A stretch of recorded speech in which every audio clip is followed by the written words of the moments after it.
හරි. එනවා ළමයි සුබ දැසනක්. පළවෙනිම කාරණේ මාව විශ්වාස කරලා ඔයාලගේ අනාගතයේ ලොකු ඉඩක් ලබා දීලා මෙතනට ආව එක ගැන මට තියෙන්නේ සතුටක් වගේම ඔයාලට තියෙන්නේ ලොකු ඔපචුනිටි එකක් කියන එක මම කියන්න ඕන. ආරම්භක සම්මන්ත්‍රණයක් එහෙම නැතිනම් මේ ආරම්භක දිනයක් මම ගිය බ්‍රහස්පතින්දා ගත්තා ඔයාලට මතක ඇති. ඒ ආරම්භක දිනේ වෙලාවේ මේ ඔයාලා දැන් මේ පෙනී හිටින කඩේම මොකද්ද? ඔයාලට මොකද්ද ඉස්සරහට වෙන්න ඕනේ? කොහොමද මේ ගේම් එක ගහන්න ඕනේ කියන සමස්ත කතාව සමස්තය මම ඔයාලට කිව්වා. ඒක ඔයාලට මතක ඇති. ඒක සම්පූර්ණයෙන් දීර්ඝ වශයෙන් කියන්න මම යන්නේ නැහැ. ඒකට හේතුව පන්ති ඉවර වෙලා ආරම්භක සම්මන්ත්‍රණයේ වීඩියෝව නැවත වතාවක් මම ඔයාලට ලැබෙන්න සලස්වන්නම්. ඒකෙදි ඒ දීර්ඝ කතාව ඔයාලට අහන්න පුළුවන්. ඒ වුණාට එදා කතා කරපු දේවල් ලුහුඩින් කතා කරන්න මම බලාපොරොත්තු වෙනවා. ලුහුඩින් කියන්නේ කෙටින්නේ. පළවෙනිම කතන්දරේ මම ගැන කිව්වොත් මම දඩපොරක් නෙවෙයි තාම. ගිනුම් කරන එක මේ පන්තියෙන් දඩපොරක් නෙවෙයි තාම. මේක ඔයගොල්ලන්ට ගන්න දෙයක් තියෙනනේ. දඩපොරක් නෙවෙයි තාම. ඉතින් දඩපොරක් වෙන්න යන එකෙක්. එතකොට පළවෙනිම කාරණේ මම අපි කරලා තියෙන වැඩ අපි අවුරුදු ගානක් පන්ති ශ්‍රේෂ්ඨය තුළ කරලා තියෙන වැඩ ටික ඔයාලට දක්වලා තමයි මේ පන්තිය ආරම්භයේදී ඔයාලව ගෙන්නාවේ. 2020 ප්‍රතිඵලයෙන් 80%ක් අපි විශ්වවිද්‍යාලය යවුවා. ඒක මේ කුලියාපිටිය අපි මං භෞතිකව ඉන්න තැන කුරුණෑගල කුලියාපිටිය පැත්තේ පොඩි ආందోලනාත්මක කතාවක් වුණා. මොකද එහෙම කරපු පළවෙනි පන්තිය විදියට. ඉතින් මම කියන්නේ මම දඩපොරක් වෙන්න යන එකෙක් කියලා. දඩපොරක් වෙන්න යන එකෙක් වෙද්දී කොහොමද වෙන්නේ කියන එක මම මෙතනදී අද කියනවා. දැන් පළවෙනිම කතන්දරය තමයි මාත් එක්ක ඉන්න එක වැඩිය ලේසි නෑ. මොකද මම යන පාරක් තියෙනවා. ඒ පාරේ මම ඔයාලව එක්කන් යනවා. ඒ එක්කන් යද්දී ඔයාලට ඔයාලගේ පැත්තෙන් පට්ට විදිහට වැඩ කරන්න වෙනවා. මොකද වැඩ කරන්නේ නැතුව මේ ගේම් එක ගොඩ දාන්න බෑ. අපි දැන් ඉන්නේ උසස් පෙළ.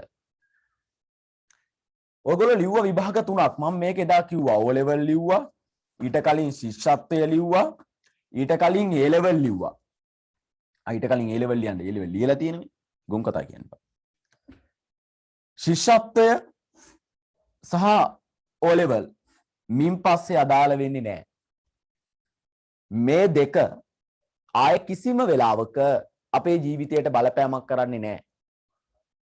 මම ඔයාලට පැහැදිලිව ආරම්භක සම්මන්ත්‍රණයේ දවසේ කිව්වා මගේ ළමයි ඔයාලට මතක ඇති.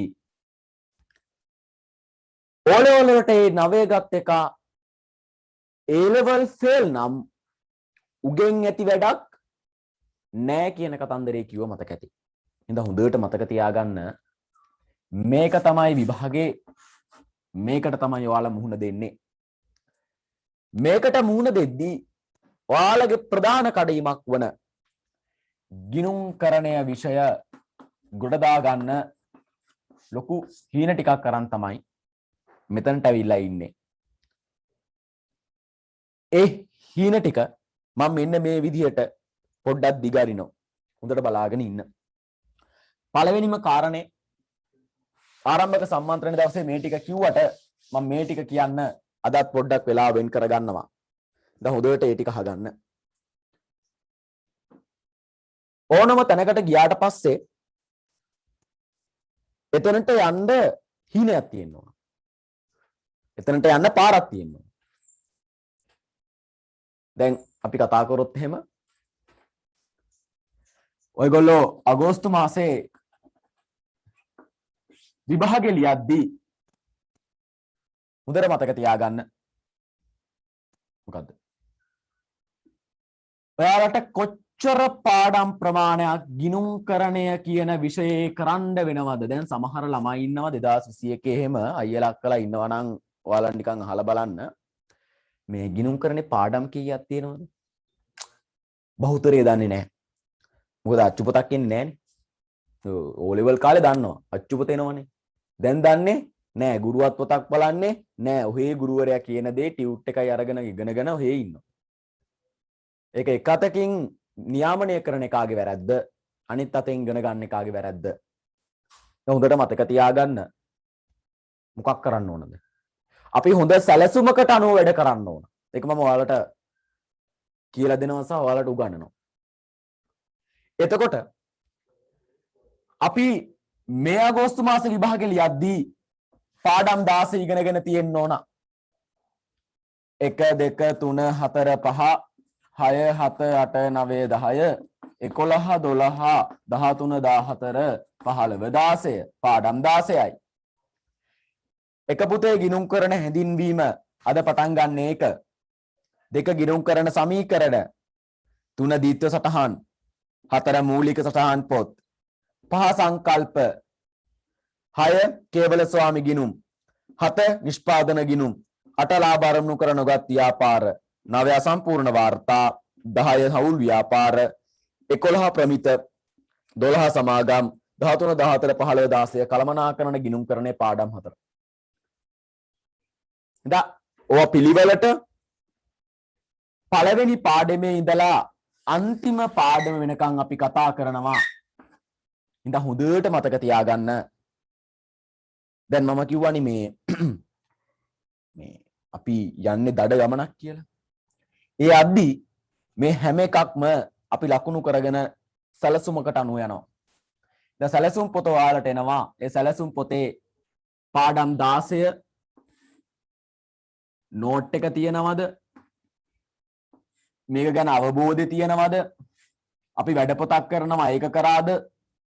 පාස් පේපර්ස් ගණන් ටික හැදුවද? මේ වගේ සමස්ත කතාන්දරයක් ඔයාලට එනවා. එතකොට ඒවා ටික් කරන්න ඕන. එතකොට ඔයාලට තේරෙනවා අපි වැඩ ටික ඉස්සරහට කරගෙන යනවද නැත්නම් මගේ ඉඳන් පිස්සු කෙලිනවද කියලා. ඒක හොඳට තේරුම් ගන්නන්න තමයි මේ සමස්ත කතාව ඔයාලට කියන්නේ. හරි. මේක පිළිබඳව තවත් ලොකුවට මම අර ආරම්භක සම්මාත්‍රණේ කියලා තියෙනවා. ඒක හිටපු ළමයි ඒක දන්නවා. සහ අද ඒකේ වීඩියෝ එක දාන්නම්. ඒගොල්ලන්ට සම්බන්ධ වෙන්න පුළුවන්.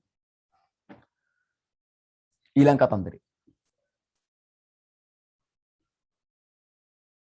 මම උදාහරණයක් ගන්නවා මා භෞතිකව ඉන්න දිස්ත්‍රික්කේ. කුරුණෑගල කියලා ගන්නකො. ඒතර කුරුණෑගලින් මේකත් කලින් කිව්වෙ ඉඳ ඉක්මනට කතා කරමු. කුරුණෑගලින් සාමාන්‍යයෙන් කොමර්ස් විෂයට පිනී හිටිනවා දසදහසක විතර ප්‍රමාණයක්. දැන් මම එදා පළවෙනියටම හොක කතන්දරය තමයි විශ්වවිද්‍යාලය යන්න කැමති කට්ටිය කවුද කියලා. කැම්පස් යන්න කැමති.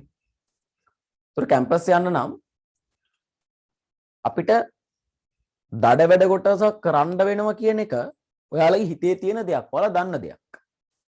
හැබැයි කර්මයකට වගේ අපේ සමස්ත ශිෂ්‍ය ප්‍රජාව ගත්තොත් එහෙම කෙලින්න පුළුවන් පිස්සු සියල්ලම කෙලිනවා. අර හිතේ මුල් බැහැගෙන තියෙන ආසාවට යන ඒ හීන හැබෑ කරගන්න වැඩ ටික කරන්නේ නැහැ. අනිත් සමස්ත වැඩ ටික කරනවා. අනිත් හැම පිස්සුවම කෙලිනවා. ඒත් අර හීනට යන්න වැඩ ටික කරන්නේ නැහැ. හින්දා මාත් එක්ක ඉන්න ළමයි හිම නෙවෙයි. ඒගොල්ලෝ වැඩ කරනවා. ඔයගොල්ලෝ දන්නේ 2021 අයියලක් කළා. 2022 අනිත් ගෲප් ටික. 2023 අනිත් ගෲප් ටික. පට්ට විදියට වැඩ කරනවා. ඉතින් ඔයාලටත් මේ වැඩේ කරන්න වෙනවා. ඉතින් මම නැවත කියන්නේ මාත් එක්ක ඔයාලා මේ ගමනේ යන්න ඕනේ. වැඩ කරන්න පුළුවන් නම් විතරයි. එකෙන් කියවෙන්නේ ඔයාලට දැනටත් විෂය තේරිලා තියෙනවා කියන එක නෙවෙයි. විෂය මුකුත් බැරි වුණාට කමක් නෑ. විෂය මුලින් ඉඳන් මම අගට ගෙනත් දෙනවා. ඒ ගෙනත් දෙන දේ මම දෙන දේ හරියට වෙලාවට කරන්න ඕන. ඇයි එහෙම කරන්න ඕනේ? මම කියවනේ දැන් භෞතිකව කුරුණෑගල දිස්ත්‍රික්ක උදාහරණයකට ගත්තොත් කොමර්ස් ලියනවා කියලා මේ 10000ක්. උදේට මතක තියාගනින්. මේ 10000න් ඔයාලා ඔය හීන දකින්න විශ්වවිද්‍යාලයට යන්නේ 400ක විතර ප්‍රමාණයක් මැනේජ්මන්ට් එකට. මැනේජ්මන්ට් ෆැකල්ටි එකට ගන්නේ 400ක විතර ප්‍රමාණයක්. 400යි. 10000න් 400යි. 10000න් 400යි කියලා කියන්නේ 100ට 4යි පුතේ. මම පන්තිය පටන් ගද්දිම මේ කතන්දරේ කියනවා. පොදු කරුණක් කියන. ගිය සැරේ ආරම්භක සම්මන්ත්‍රණයේත් මම මේක පුනා කිව්වා. ඊට පස්සේ මේ 400 ඇතුළට අනේක තමයි බහුතර දෙනෙක්ගේ හීනේ. විශ්වවිද්‍යාල ප්‍රවේශය ගන්න මේ 400 ඇතුළට පැන ගන්න. මේක අනිත් දිස්ත්‍රික්ක වලදී වෙනස් වෙනවා. අපි ගත්තොත් අනුරාධපුරය වගේදී 150ක් වගේ තමයි ගන්නෙ. පොළොන්නරුවේදීත් ඒ ගාන, කොළඹදී මේ ගාන, ගම්පහේදී මේ ගාන, පුත්තලමේදී 170ක් වගේ ගන්නෙ. ඒ අර දිස්ත්‍රික්කෙන් දිස්ත්‍රික්කේ කෝටා ක්‍රමයක් තියෙන හින්දා පොඩ වෙනස් වෙනවා. ඒත් ලොකුවට ඒ ගැන හිතන්න එපා. කොහොමත් ලියන ප්‍රමාණයෙන් 104ක් වගේ තමයි විශ්වවිද්‍යාල ප්‍රවේශයට යන්නේ. මැනේජ්මන්ට් ෆැකල්ටි එකට. දැන් අපේ හීනේ අපි වැඩ කරන්නේ අපි යන්න හීනමවන්නේ අපි යන්න පාත් එක තියාගන්නේ අපි යන්න වැඩ කරන්නේ මෙන්න මේ 400ට නෙවෙයි. මේ 400ට යන්න බෑ ඕනේ නෑ. මේ 400ට යන්න නෙවෙයි අපි වැඩ කරන්නේ. ඒක හොඳට මතක තියාගන්න. අපි වැඩ කරන්නේ දිස්ත්‍රික්කේ හොඳම 100ට යන්න. දිස්ත්‍රික්කේ හොඳම 100. මේ අකුරු 3න් අඩු අකුරු 2ක අකුරු නෙමෙයි අකුරු ඉලක්කම්නේ. ඉලක්කම් 2ක රෑන්ක් එකක් වාට තියෙන්න ඕන. ඒකට යන්න තමයි දත කාගෙන හපාගෙන වැඩ කරන්නේ. ඒකට පට්ට වැඩ ගොඩක් අපි කරනවා.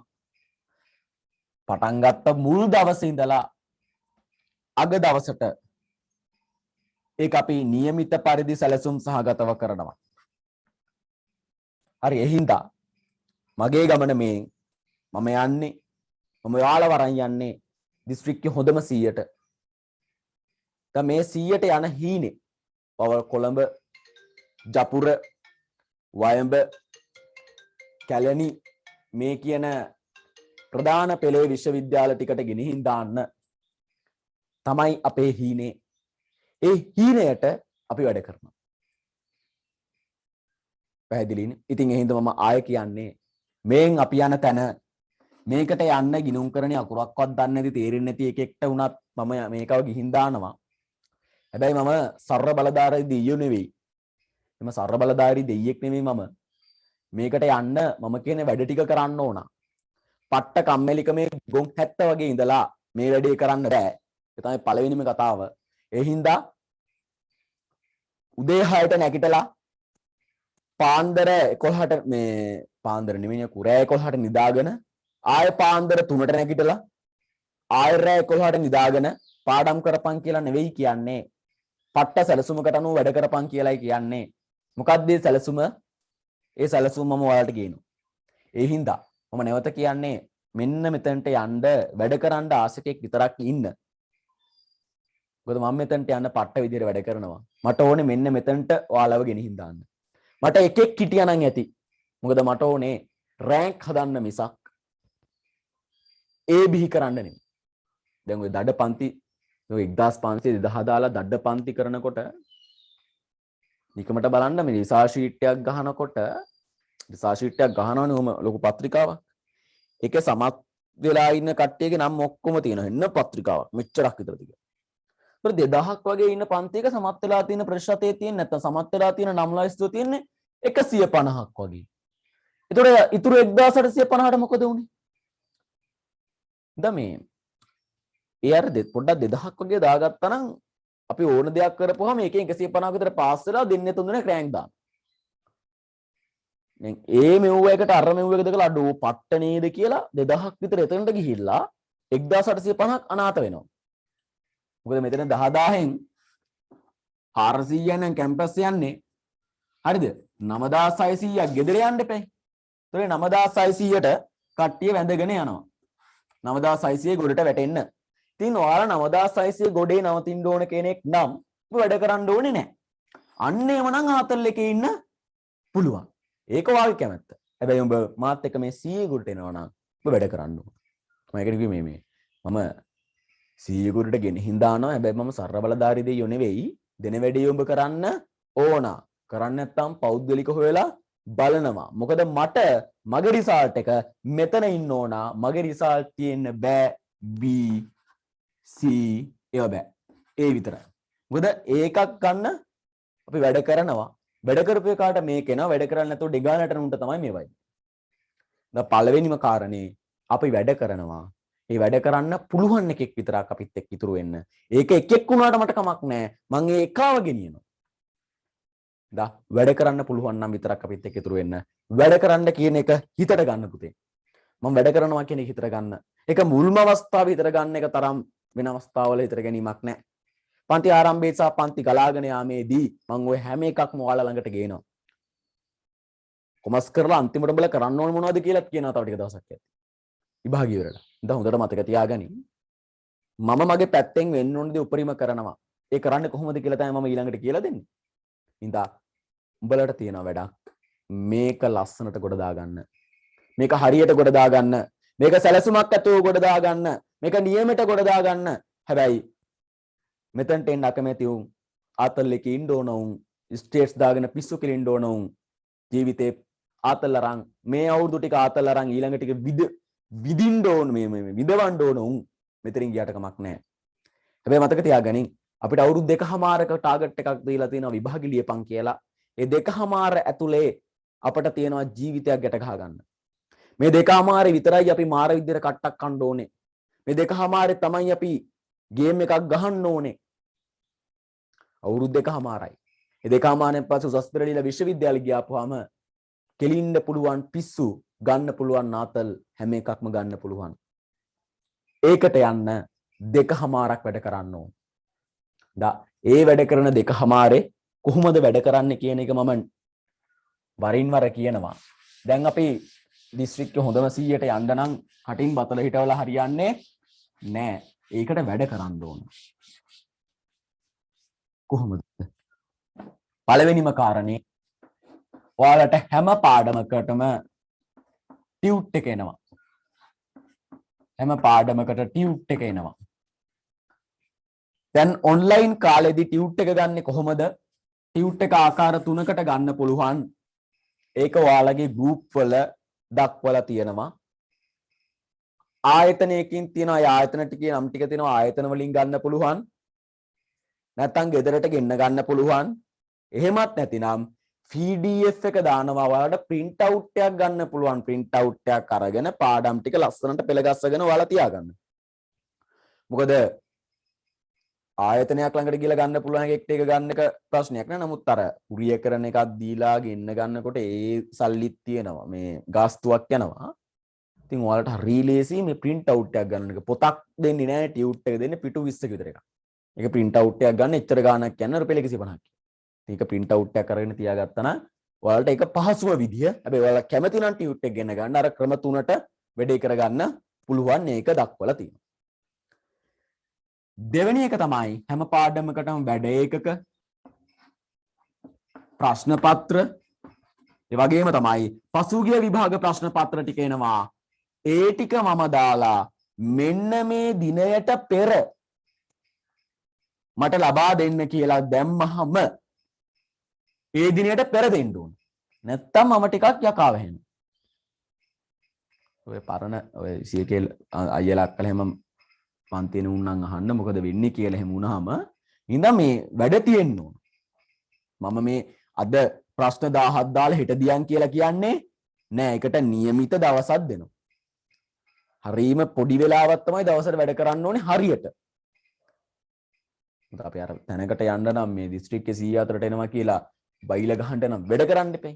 නිකන් ඉඳලා යන්නේ නෑනේ. ඔරුවට නැග්ගට ඔරුව යන්නේ නෑනේ. ඉහා යුරට ඔරුවට යන්න හබල් ගන්න එපේ. හබල තමයි මේ ගන්න. හින්දා මම ආයේ කියනවා අපිට වැඩ කරන්න වෙනවා. හරි. ඊළඟ කතන්දරේ බොහෝම අවධානයෙන් සහ බොහෝම කරුණාවෙන් සමස්ත ප්‍රජාවට කරන දැනුම් දීම. ඔයාලගේ WhatsApp group mute කරගෙන ඉන්න එපා. ඒ වගේ දාන්නේ අතිශය වැදගත් කරුණු. ඕන group එකක් mute කරගනින්න. මගේ group නම් mute කරන් අහුවෙන්න එපා. මොකක් හරි පණිවිඩයක් දැම්මට පස්සේ ඒක දන්නේ නැති ගොබ්බේ වගේ හැසිරෙන්න එපා. පණිවිඩය කියවන්න. ඔයාලගේ අධ්‍යාපනයට ඔයාලගේ ජීවිතය තීරණය කරන විභාගයක එක් විෂයකට අදාළ දෙයක් තමයි දාන්නේ. ඒක උඹලා දැක්ක කියලා මේක උඹලා මේ මැසේජ් එක දැක්ක කියලා උඹලගේ ජීවිතේ වැරද්දක් වෙන්නේ නැහැ. හින්දා group එකේ යන මැසේජ් ටික බලන්න, ඒකට දාන්නේ විශේෂිතම වූ මැසේජ් ටික. ඒ පළවෙනිම කරුණ.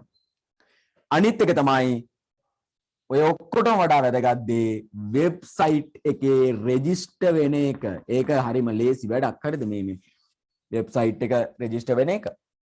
හැම WhatsApp group එකකම වෙබ්සයිට් එකේ රෙජිස්ටර් වෙන්නේ කොහොමද? ඒකේ රෙජිස්ටර් වෙද්දි කරන්න ඕනේ වැඩ ටික කරන්නේ කොහොමද? ඒ කතන්දරේ දාලා තියෙනවා. හරිද? ඒ හින්දා මේ තාමත් වෙබ්සයිට් එකේ රෙජිස්ටර් වෙලා නැති කෙනෙක් ඉන්නවා නම් අනිවාර්යෙන් වෙබ්සයිට් එකේ රෙජිස්ටර් වෙන්න. ඒකට හේතුව වෙබ්සයිට් එකෙන් තමයි පන්තිය නියාමනය කරන්නේ. කො මේකට වෙබ්සයිට් එකේ රෙජිස්ටර් වෙන්න කීයක්වත් ගන්න නැහැ. නිකන් තියෙන එක රෙජිස්ටර් වෙයල්ලා. එකවුස්සන් නැතුව මේ ගෲප් වල දාලා තියෙනවා කොහොමද රෙජිස්ටර් වෙන්නේ කියලා. දැන් ඒක රෙජිස්ටර් වෙනවා. කොහොමද රෙජිස්ටර් වෙන්නේ කියන එක හැම ගෲප් එකේම තියෙන ඉඳා ඔයාලට හරි පහසුවෙන් තප්පර 50ක්වත් යන්නේ නැහැ මේක රෙජිස්ටර් වෙන්න. කියන්නේ මේකට ගිය හැකි. මේක එතකොට ඔයාලට ඉන්ටර්ෆේස් එකක් ඇවිල්ලා මගේ අපේ පන්තියේ හැමදේම වැටෙනවා. දැන් මේකේ රෙජිස්ටර් වෙන්නේ ආතල් එකටද?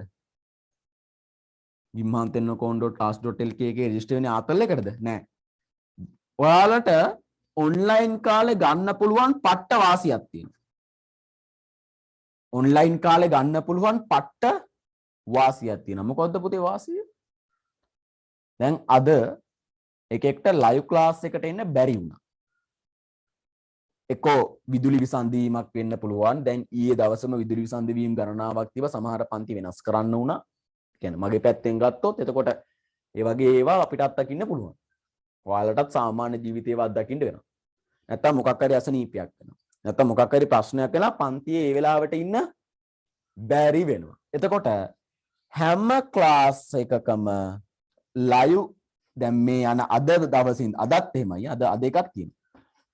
ලයිව් අවස්ථාවේ මේ ක්ලාස් එකේ රෙකෝඩ් එක ඔයාලට වෙබ්සයිට් එකේ බලන්න පුළුවන්. ක්ලාස් එක ඉවර වෙලා පන්තිය තිබිලා ඊළඟ දැන් අද ඉරිදැනි තියෙන්නේ.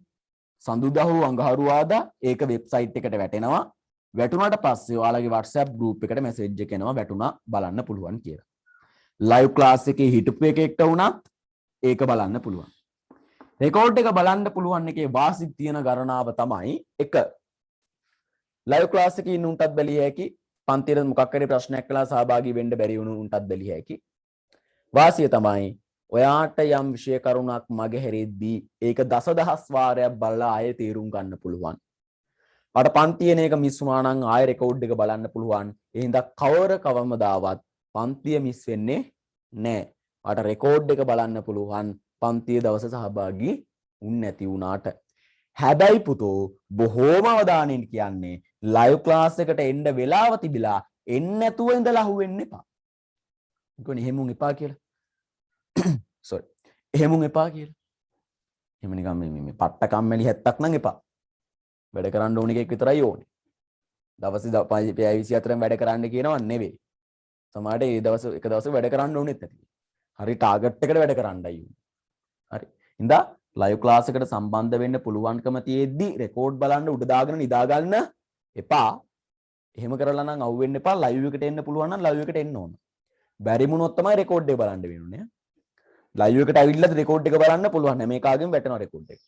ඉතින් ඒක තමයි ප්‍රධානම කාරණේ. අනිත් එක තමයි ටියුට් ටික මේ හැම පාඩමකටම අපි සකස් කරලා තියෙනවා PDF ඒ හැම දෙයක්ම මේ වෙබ්සයිට් එකේ වැටෙනවා. lesson is lesson පාඩමෙන් පාඩමට. ඉතින් ලස්සනට පැහැදිලිව පාඩමෙන් පාඩමට පල්හැට හරි ලස්සනට වැටෙනවා. ඉතින් හොඳට මතක තියාගන්න. ඒක ඔළුවේ දාගෙන වෙබ්සයිට් එකේ රෙජිස්ටර් වෙන්න. ඒක රෙජිස්ටර් වෙන ආකාරය සියල්ලන්ටම කියලා තියෙනවා. ඒක අතිශයින් වැදගත්. අනිත් එක තමයි රෙකෝඩ් එකක් දැම්මාම රෙකෝඩ් එකක් තියෙන්නේ සති 2යි ඈ. ජීවිත කාලෙම තියෙන්නේ නැහැ. මොකද Google එක තාත්තගේ නෙමෙයිනේ. ඕක දාලා තියන්නේ හැමදාම. අපිටත් දීලා තියෙන පොඩි ප්‍රොජෙක්ට් data ප්‍රමාණයක් නේ. අපි ඒකෙන් ගේම ගහගන්න එපේ. Google එක තාත්තගේ එක නම් ගේමක් මේ ඔක්කොම දාන්න තිබ්බ හැමදාම. ඒ හින්දා රෙකෝඩ් එක තියෙන සති 2යි සති 2කින් මේක ඉවත් වෙනවා. ඉතින් සති 2ක් ඇතුළත බලන්නත් ඕනේ. මේ ජීවිත කාලෙම බලන්න ඕනේ නෑ ඕක. සති 2ක් තිබ්බනම් ඇතිනේ කො දවස් කීයක්ද? හරි. ඔන්න ඕක තමයි මගේ විදිය. මගේ ක්‍රමේ. දැන් මගේ ක්‍රමේ මම යන තැන එතනට යන්න අපි මුලින් ඉඳන් වැඩ කරනවා. හරි. ඊට පස්සේ ඉක්මනට දරස් ගාලා මම මේ පන්තිය මැද්දෙත් මේවා කියනවා. අපි යන් ඉක්මනින්ම අපිට මේවා ඉගෙනගෙන මෙච්චර ගේමක් ගහලා උඩ පැනලා බල්ටි ගහලා කරන්න තියෙන වැඩේ මොකක්ද කියලා බලන්න. මොකද්ද? තියරිය ඉගෙනගෙන ගණන් හදලා අවබෝධ කරගෙන ගණන් හදලා මේ මොන දේ කරන්නත් අපිට ඕනේ ප්‍රශ්න පත්‍රයට මුහුණ ලියන්න. ප්‍රශ්න පත්‍රය ලියන්න. හරි. දැන් කොහොමද ප්‍රශ්න පත්‍රය එන්නේ? දැන් කොහොමද ප්‍රශ්න පත්‍රය එන්නේ? ඒක පළවෙනිම දවසේ ඔයාලගේ ඔළුවට දෙනවා. ඒක සමහර විට ඔයාලට තේරෙන්නේ නැති වෙන්න පුළුවන්. හැබැයි තේරෙන විදිහට පොඩ්ඩක් මේ විදිහට ඔළුවට දාගන්න. මේක මම නිතරම හැමදාම කියනවනේ. කොහොමද? පුතේ ප්‍රශ්න පත්‍රයේ කොටස් දෙකයි. එකක් තමයි පළවෙනි කොටස මම නිතරම කියලා තිනවා. මෙතන බහුතරයක් මේකට කටපාඩම් ඇති. කටපාඩම් කරවනවා මම. නැවත නැවත කියවලා. මොකද මේක උඹලට තේරෙන්න ඕන.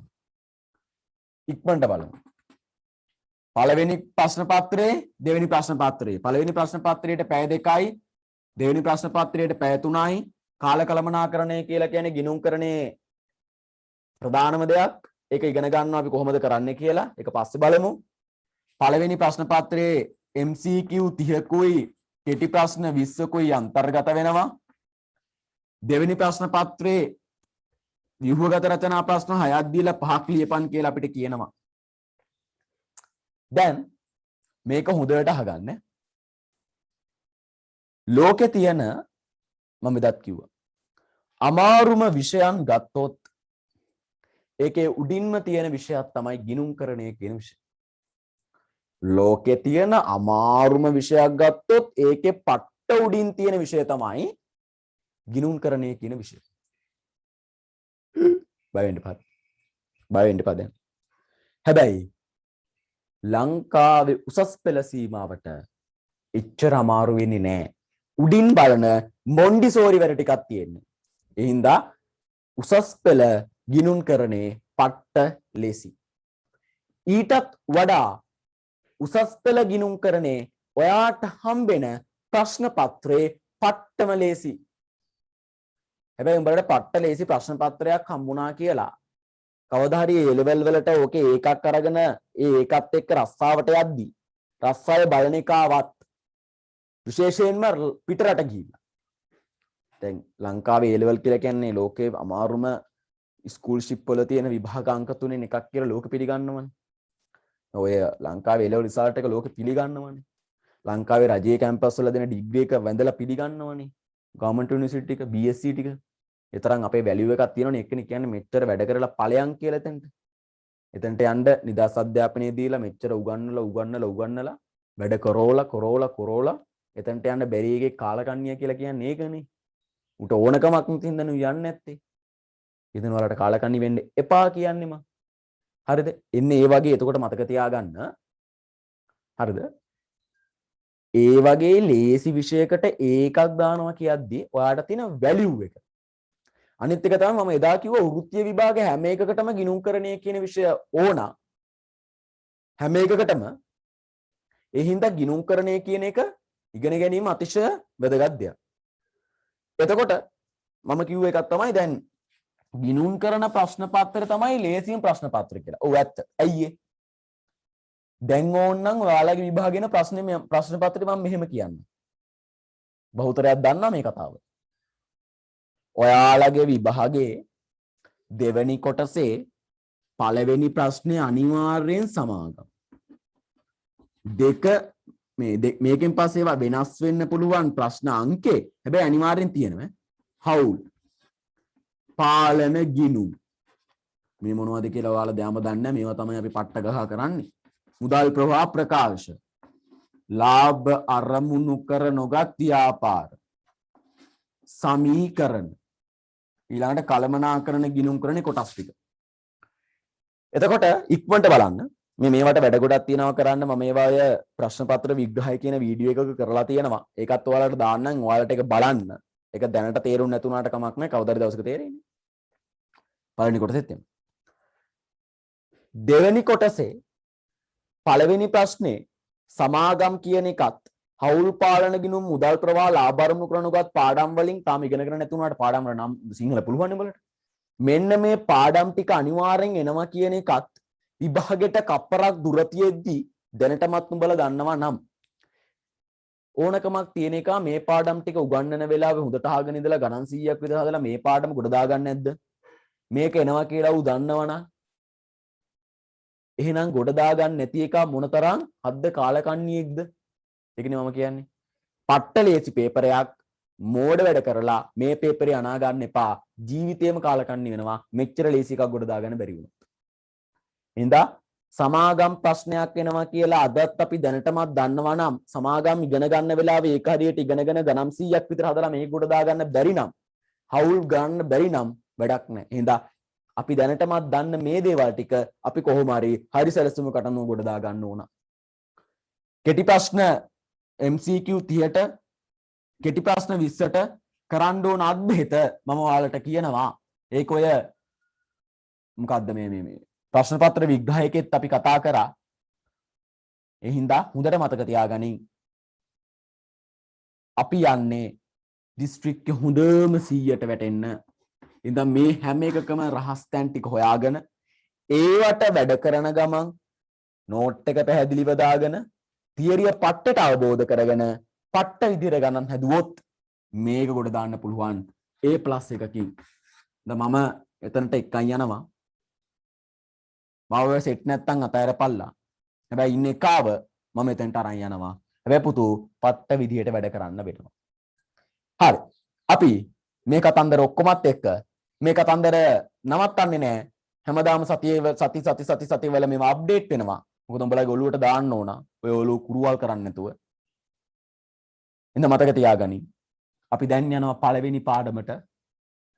ගිණුම්කරණයේ හැදින්වීම කියන පාඩමට. හරි.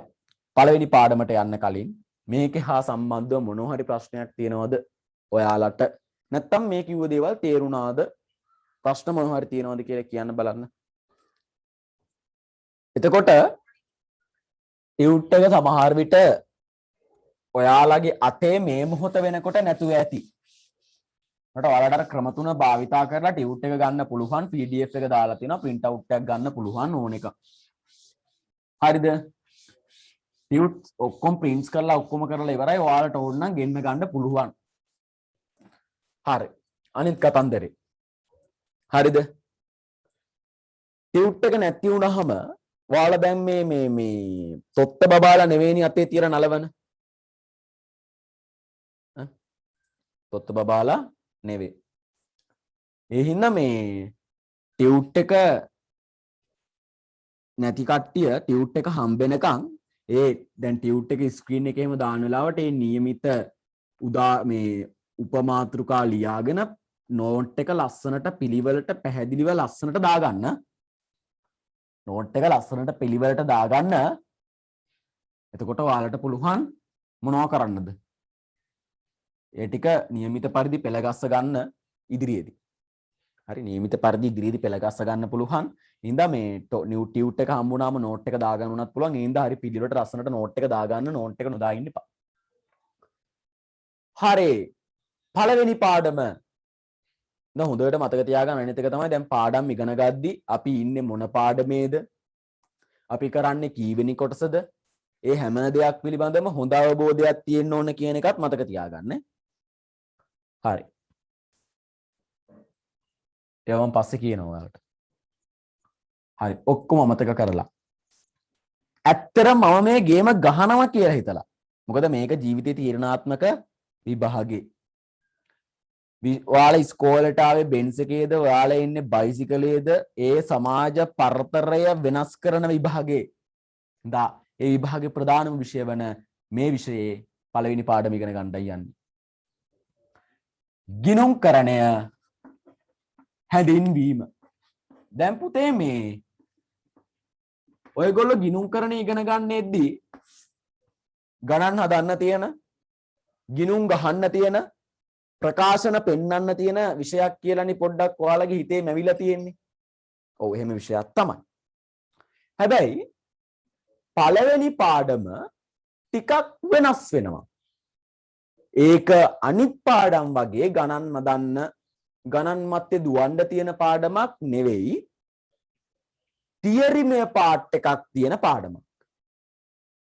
පළවෙනි පාඩමේදී අපි ඉගෙන ගන්නේ ගිණුම්කරණය කියන අපි මේ කතා කරන විෂය කියන්නේ මොකක්ද කියන එකයි, ඒකේ අරමුණු මොනවද කියන එකයි, ඒකේ කොටස් මොනවද කියන එකයි වගේ දේවල් කිහිපයක්. ඉතින් මේ පළවෙනි පාඩම තියරිමය පාඩමක්. පාඩම් කරන්න තියෙන පාඩමක්. ඒතකොට මේකෙන් තමයි අපේ ප්‍රශ්න පත්‍රයේ පළවෙනි ප්‍රශ්න පත්‍රයේ පළවෙනි ප්‍රශ්න දෙක තුනම හැදෙන්නේ. ඉතින් මේවා අපි දැනගත්ත වෙලේම හොඳට ඔලුවට දාගත්තා නම් මේච්චරක් අර ලොකු තියරිමය කාරණා ගොන්න පාඩම් කරගන්න රෑ නිදි වරන්න ඕනේ නෑ. හරි රස්සනට පාසුවෙන් මේ ටික පැය කීපයකින් ඔලුවට දාගන්න පුළුවන්. දැන් එදිනෙදා දෙන දේ ඒ සතිය ඇතුළත කරා නම් ලොකු ටාගට් එකකට ලොකු තැනකට යන්න පුළුවන්. හරි. ගිණුම්කරණයේ හැඳින්වීම. ගිණුම්කරණයේ හැඳින්වීම ගැන කතා කරන්න කලින් මම ඔයාලට පොඩි පාර්ශවයක් ගැන කතා කරන්න එක්කන් යනවා. පොඩි යාළුවෝ ටිකක් හඳුන්වලා දෙනවා. කවුද? ඒ තමයි ඇල්මැති පාර්ශව. මුල ඉඳලා පාඩම් පටන් ගන්න දවසේ අහගන්න හොඳට. කවුද පුතේ? ඇල්මැති පාර්ශව. දැන් පොඩ්ඩක් මුන් ගැන බලමු අපි. කවුද ඇල්මැති පාර්ශව කියලා කියන්නේ? කවුද පුතේ ඇල්මැති පාර්ශව කියලා කියන්නේ? ව්‍යාපාර පැත්තෙන් හිතන්න එපා, ගිණුම්කරණ පැත්තෙන් හිතන්න එපා. ගිණුම්කරණය දන්නේ නැති කෙනෙක් කියලා හිතන්නකෝ. ඇල්මැති පාර්ශව කියන්නේ කවුද?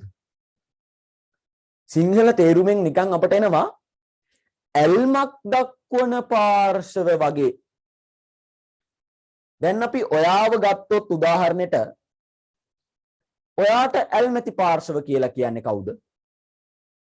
ඔයා වටේ ඉඳන් ඔයාට ආදරය කරන, ඔයා ගැන හොයා බලන කට්ටියට තමයි ඇල්මැති පාර්ශව කියලා හිතන්නේ.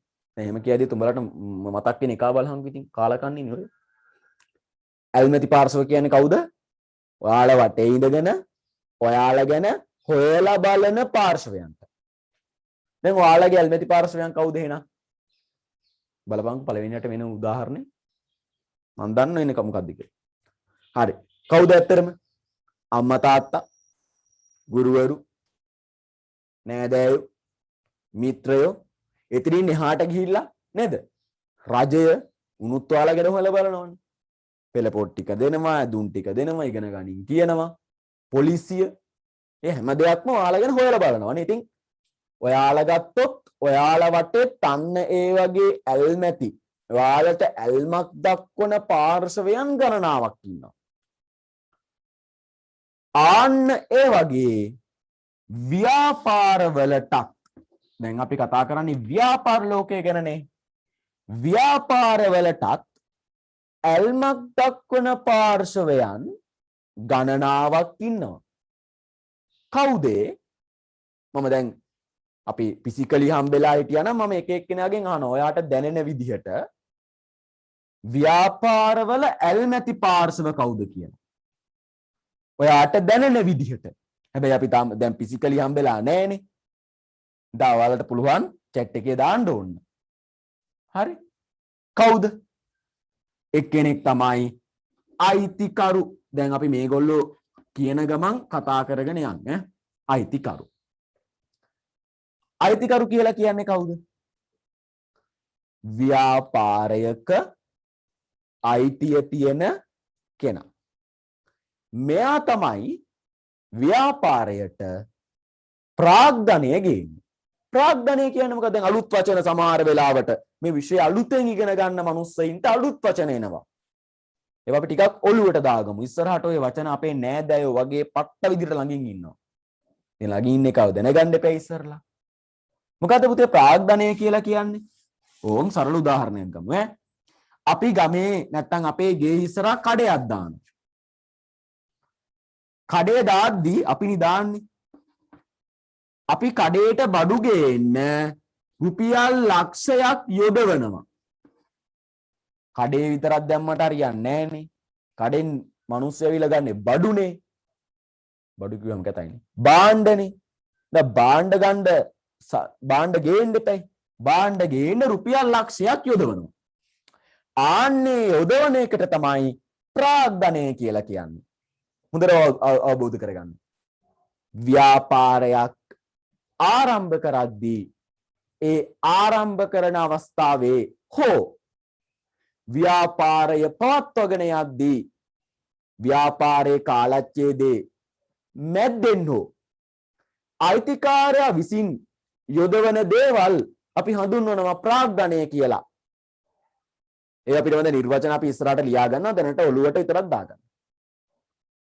හරි. එතකොට අයිතිකාරයා කියලා කියන්නේ ව්‍යාපාරයට ප්‍රාග්ධනය සපයන කෙනා. පැහැදිලිනේ? හරි. ඉතින් ප්‍රාග්ධනය සල්ලි යොදවලා අයිතිකාරයා ව්‍යාපාරය දිහා බලාගෙන ඉන්නවා. මම යෙදෙව්ව මුදල් වලට මම යෙදෙව්ව ප්‍රාග්ධනයට මට ලාභයක් ලැබෙයිද කියලා. නේ? අයිතිකාරයා ඇහැ ගහගෙන බලාගෙන ඉන්නවා. ඒ වගේම තමයි ව්‍යාපාරයේ අයිතිකාරයා නිකන් දෙන්නෙක් වගේ හිතලා හිතන්නකො මෙහෙම. ව්‍යාපාරයට ප්‍රාග්ධනය ඉන්නේ ව්‍යාපාරයේ වර්ධනය වෙන්නේ අයිතිකාරයා ප්‍රාග්ධනයේ යෙදෙව්වොත්. ඒ හින්දා ව්‍යාපාරයත් පුතේ අයිතිකාරයා දිහා බලන් ඉන්නා. මූ සල්ලි දායිද? මූ ව්‍යාපාරයේ වර්ධනය කරයිද? වගේ දේවල්. හින්දා මේ ව්‍යාපාරයේ ඇල්මැති පාර්ශවයක් තමයි අයිතිකාරයා කියලා කියන්නේ. ඊළඟට තවත් ඇල්මැති පාර්ශවයක් විදිහට අපිට ගන්න පුළුවන් කළමනාකරුවා. කළමනාකරුවා.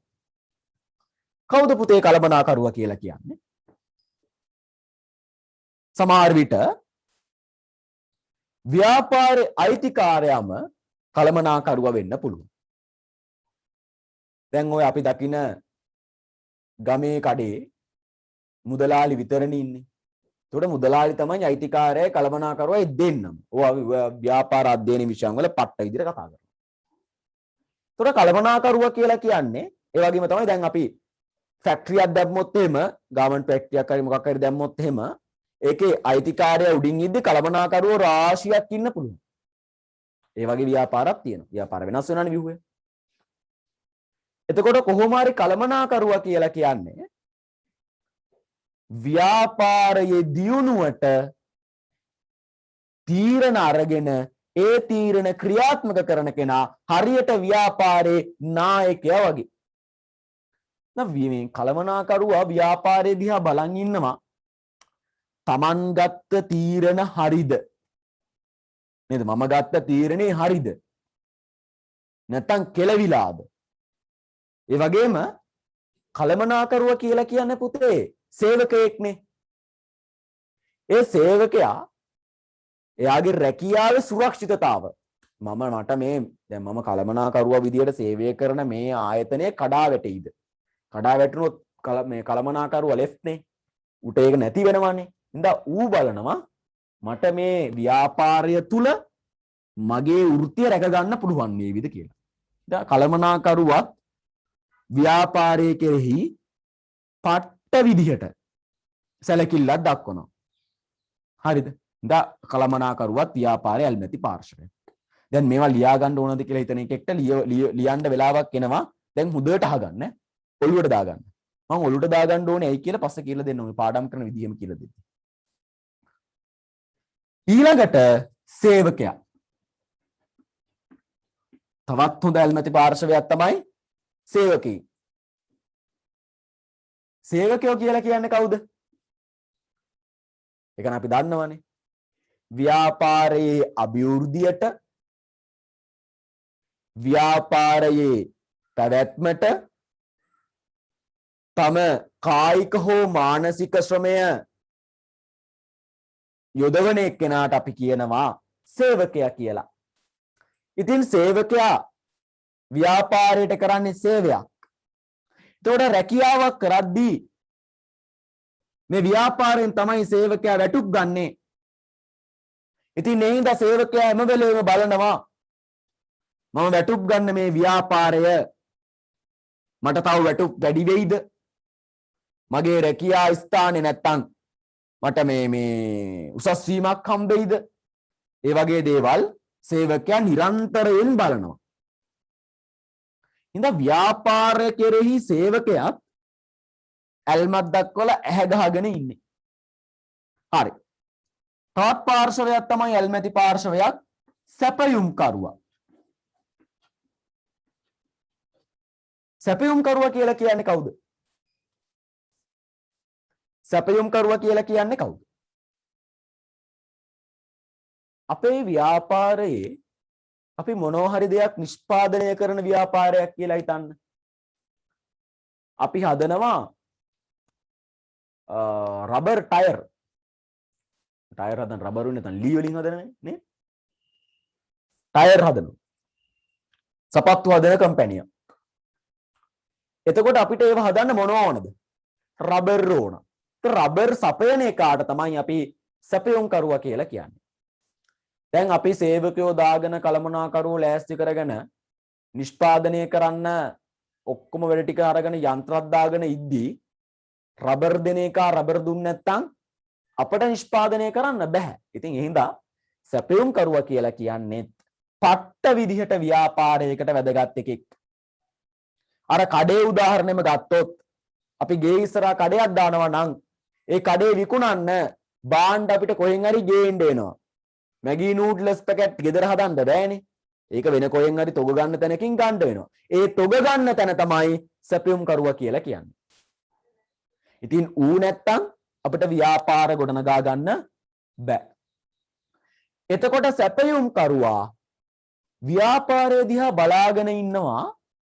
දැන් මම මේ සැපයුව භාණ්ඩවලට නැත්තම් සේවාවලට මේ ව්‍යාපාරයට සල්ලි ගෙවන්න පුළුවන්ද කියලා.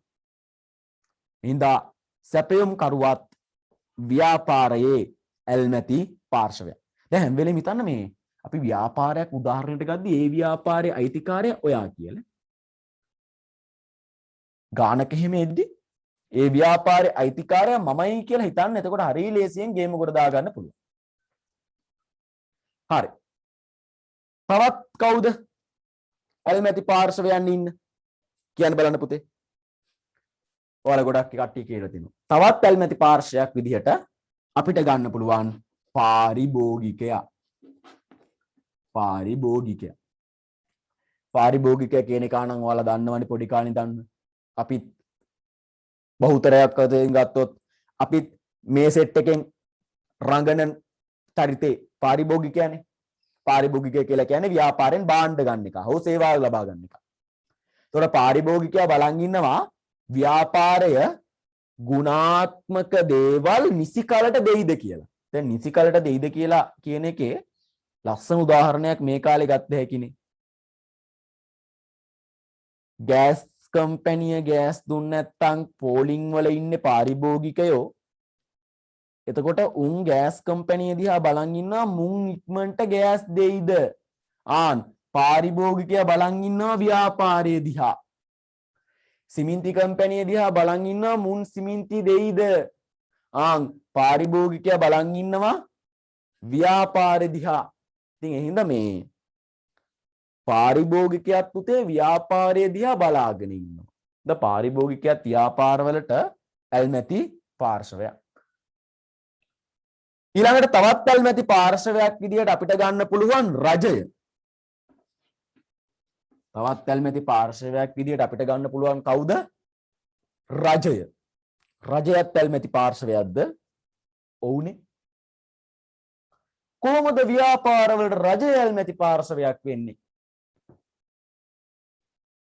දැන් ඕනම රටක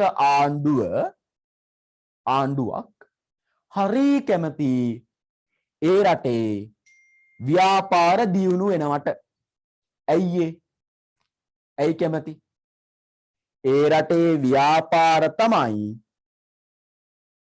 ඒ රටේ ආර්ථිකය ගොඩ දාන්නේ. විවිධ පැතිවලින්. දැන් රජය මෙච්චර ව්‍යාපාර කෙරෙහි උනන්දුවක් දක්වන්නේ ඇයි කියන එක මම සරල උදාහරණකින් ඔයාලට පැහැදිලි කරනවා.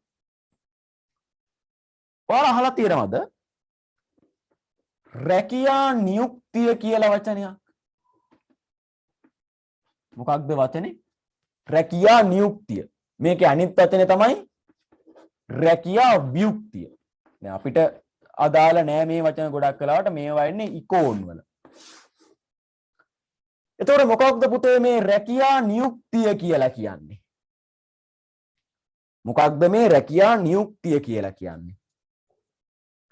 රැකියා නියුක්තිය කියලා කියන්නේ රටක ශ්‍රම බලකාය කියලා කියන්නේ වැඩක් කරන්න පුළුවන් වයසින් උන්. උඹලා ශ්‍රම බලකායේ නෙවෙයි තාම. ශ්‍රම බලකායට එන්නේ 18ට පිරුණාට පස්සේ 60ට අඩු වෙනු. සා ඒ වයස් පරතර වෙනස් වෙනවා. එතකොට මේ රැකියා නියුක්තිය කියලා කියන්නේ අන්න ඒ ශ්‍රම බලකාය රැකියාවල නිරත වෙලා ඉන්න ප්‍රමාණය. රටක් සංවර්ධනයේද කියලා මනිද්දී ඔය රටේ ඔය කියන රැකියා නියුක්තියත් බලනවා.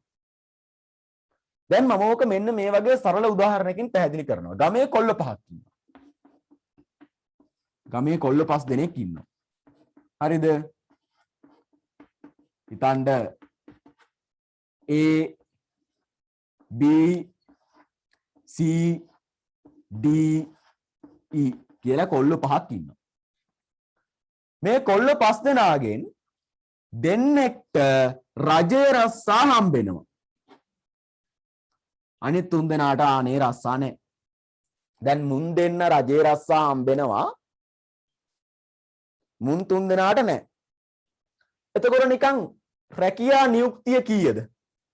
මේ අවස්ථාවේ රැකියා නියුක්තිය කීයද?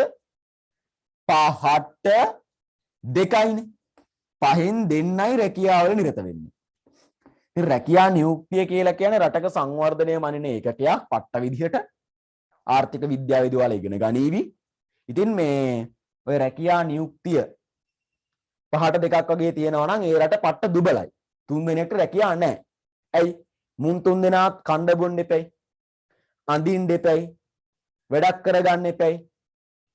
එතකොට මුන් සල්ලි හොයන්න එක හොරකම් කරන්න පුළුවන්. නැත්නම් මැරේ වෙන්න පුළුවන්. නැත්නම් දේශපාලනයට යන්න පුළුවන්. ඒ තව පැත්තක් අප්පුවමු. හරි. එතකොට ඔන්න ඔය වගේ මෙලෝරහක් නැති වැඩ කරන්න පුළුවන්. එතකොට රටේ සමගියට ඔය හැම එකටම හානි වෙනවා. අනිත් කාරණේ තමයි රජයට බෑ හැම මිනිස්සයටම රැකියාව දෙන්න. 5ක් ගත්තොත් 5ටම රැකියාව දෙන්න රජයට බෑ. රජයට රැකියාව තියෙන දෙන්නෙක්ට වගේ දෙන්න.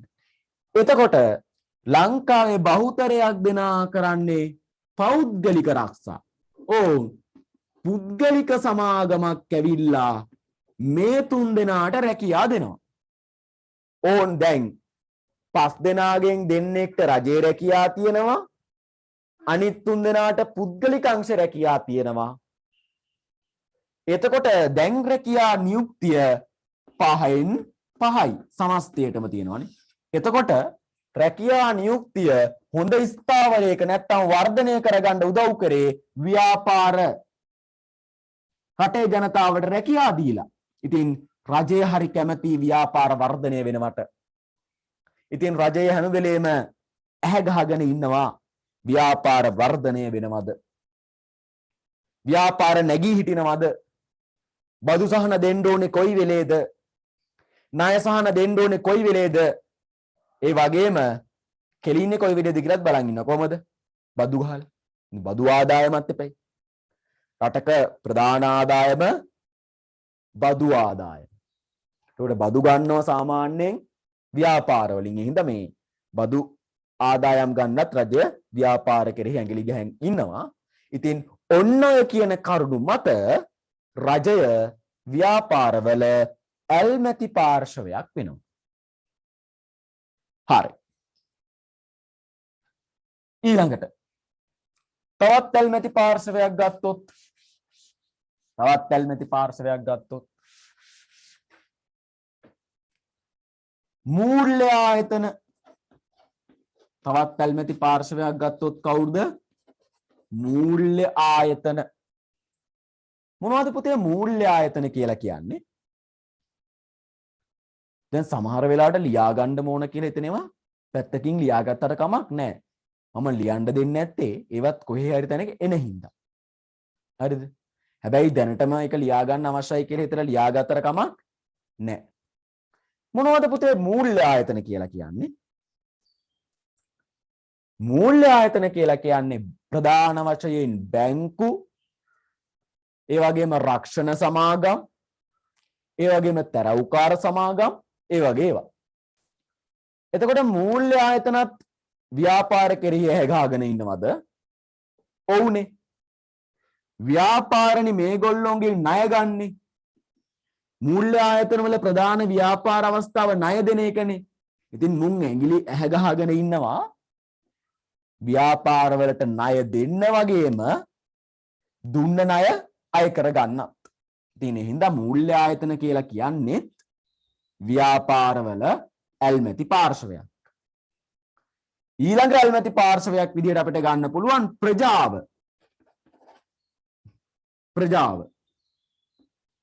ප්‍රජාව කියන්නේ කවුද? ප්‍රජාව කියන්නේ කවුද? ප්‍රජාව කියලා කියන්නේ ව්‍යාපාරයේ අවට ඉන්න, ඒ ව්‍යාපාරයේ අවට සිටින මනුස්සයින්ට නැත්තම් ජනතාවට අපි කියනවා ප්‍රජාව කියලා. ප්‍රජාව හරි වැදගත්ද? ඔව්. කෙනෙක්ට කියන්න පුළුවන් ප්‍රජාව නේද සර් පාරිභෝගිකයෝ කියන්නේ කියලා. ඔව්. ගමේ කඩේ ඒ ව්‍යාපාර ස්ථාන ප්‍රජාව ගමේ කඩේ ගමේ වටේ ඉන්න උන්නේ ගමේ කඩේට එන්නේ පිටරට සුද්දෙක් එන්නේ නෑනේ. එහෙනම් උන් තමයි පාරිභෝගිකයෝ. හැබැයි අපි මොකක් හරි කර්මාන්ත ශාලාවක් දානවා. ඒ කර්මාන්ත ශාලාවේ හදන දේවල් යවනවා පිටරට. පිටරට යවද්දී ප්‍රජාව ඒ කර්මාන්ත ශාලාවේ ඉන්න වටේ ඉන්න පිරිසට නෙමෙයි අපි අලවිය කරන්නේ වෙන පැත්තකට. ඉඳා මේ හැම වෙලේම ප්‍රජාව පාරිභෝගිකයෝ වෙන්නේ නැහැ. දැන් ප්‍රජාව ඇයි ව්‍යාපාරයකට වටින්නේ? ප්‍රජාවට ඇයි ව්‍යාපාර වටින්නේ කියලා බැලුවොත් ව්‍යාපාරයක රැකියා අවස්ථාවක් ගන්න පුළුවන් ඔය වටේ ඉන්න මිනිස්සුන්ට. ඒ වගේම වක්‍ර ව්‍යාපාර අවස්ථා ජනිත කර ගන්න පුළුවන් මේ ව්‍යාපාරයේ හින්දා. වක්‍ර ව්‍යාපාර අවස්ථා කියන්නේ මොනවද? දැන් අපේ ගමේ දානවා ගාබන් ෆැක්ටරියක්. අපේ ගේ ඉස්සරහා දාන්නේ කියලා හිතන්නකො. අපේ කියන්නේ උඹලගේ. දැන් අපි දන්නේ මේ කොහේ ඉන්නවද දන්නේ එහෙම හිතන්න බා. අපේ ගේ ඉස්සරහා කියන උඹලගේ ගේ ඉස්සරහා දානවා ගාමන් ෆැක්ටරිය. ළමයි 5000ක් විතර වැඩ කරනවා. දැන් ওই ළමයින්ට ඔයාලට පුළුවන් නවාතැන් පහසුකම් දෙන්න. දැන් එතකොට ගාමන් ෆැක්ටරියේ ඉඳ නේද නවාතැන් පහසුකම් දෙන්න දෙයක් හැදුනේ. ගාමන් ෆැක්ටරි නැත්තම් ගමේ උන්ට නවාතැන් පහසුකම් දෙන්න. ඒ හින්දා මේ ව්‍යාපාරයේ හින්දා ප්‍රජාවට වටේ ඉන්න මිනිස්සුන්ට තව තව ව්‍යාපාර අවස්ථා ඇති වෙන්න පුළුවන්. ඒක ඉස්සර කඩයක් දාගන්න. නවාතැන් පහසුකම් දෙන්න තැනක් හදාගන්න. ආන්නේ හින්දා ප්‍රජාවටත් ව්‍යාපාරේ හරි වැදගත්. ඕන් දැන් අපි බැලුවා ඇල්මැති පාර්ශව කියන්නේ කවුද කියලා. මේ ඇල්මැති පාර්ශවයේම ඉගෙනගෙන අපි යන්නේ ගිණුම්කරණයේ නිර්වචන ඉගෙන ගන්න. ඒක මම ලස්සනට මෙතන ගොඩනගනවා. හරි. දැන් අපි ඉස්සරලාම් බැලුවේ කවුරු ගැනද? ඇල්මැති පාර්ශව ගැන. ව්‍යාපාර අධ්‍යයනයේදී හැම ඇල්මැති පාර්ශවයන් පිළිබඳව ඔයාලා පට්ට විදිහට ඉගෙන ගන්නවා. පැහැදිලිනේ? එහෙනම් එකින් එක මේකයි කියලා නෝට් දෙන්න යන්නේ නෑ මම. මොකද මේක පිළිබඳව ඔයාලා පට්ට විදිහට ඉගෙන ගන්න හින්දා. හරි. අපි දැන් යන් ටියුට් එක පැත්තට. මොකද මේකේ සටහන් කරගන්න ඕන දේවල් සටහන් කරගන්න. ටියුට් එක මේ විදිහට ඔයාලට දිස් වෙනවා ස්ක්‍රීන් එකේ. ගිණුම්කරණයේ හායි අවශ්‍යතාවය කට්ටියම පිටු අංක 4ට යන්න. කට්ටියම පිටු අංක 4ට යන්න. නෑ පිටු අංක 5ට. 1.4 ඇල්මැති පාර්ශව. අපි එයාගේ නෝට් එක දාගෙනම යන්. ඒක ඔය මැද්දෙන් එකක් දාගත්ත කියලා ගැටලුවක් වෙන්නේ නෑ. පස්සේ ඒක තේරෙනවා මේක ඉස්සරලාම බැලුවේ ඇයි කියලා. L නැති පාර්ශ්ව. දැන් ටියුට් එක print out ගත්ත කට්ටිය ඒක පෙරලා ගන්න. නැති කට්ටිය ටියුට් එක කවදාද දවසක ගන්න එපයි මොනවා හරි ක්‍රමයකින්. එතකොට දාගන්න පැහැදිලිව දාගන්න පිටු අංක 5 නැත්නම් 1.4 L නැති පාර්ශ්ව කියලා මාතෘකාව දාගෙන වගේ දාගන්න. හරි. දැන් අපි බැලුවේ ඇල්මැති පාර්ශව කියන්නේ කවුද කියන එක. දැන් එහෙනම් ඇල්මැති පාර්ශව කියන්නේ කවුද පුතේ? ව්‍යාපාරයට ඇල්මක් දක්වන නැත්නම් ව්‍යාපාරයට උනන්දුවක් දක්වන පාර්ශවයන් අපි හඳුන්වනවා ඇල්මැති පාර්ශවයන් කියලා. අපි උදාහරණ බැලුවා අයිතිකරු, කළමනාකරු, සේවකයෝ, සැපයුම්කරුවෝ, පාරිභෝගිකයෝ, රජය, මූල්‍ය ආයතන, ප්‍රජාව. හරි. දැන් ඇල්මැති පාර්ශව කියන තැනින් තරු ලකුණක් දාගෙන ලියා ගන්න. ඇල්මැති පාර්ශව කියන තැනින් තරු ලකුණක් දාගෙන ලියා ගන්න. ඇල්මැති පාර්ශව කියන තැනින් තරු ලකුණක් දාගෙන ලියා ගන්න.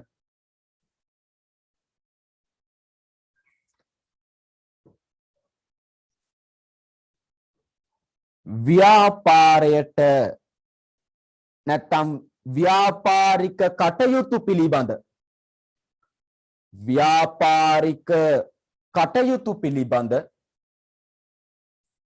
ව්‍යාපාරික කටයුතු පිළිබඳ ව්‍යාපාරික කටයුතු පිළිබඳ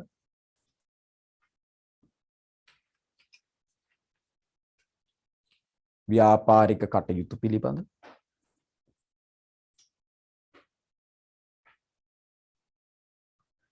උනන්දුවක් දක්වන පාර්ශව උනන්දුවක් දක්වන පාර්ශව උනන්දුවක් දක්වන පාර්ශව උනන්දුවක් දක්වන පාර්ශව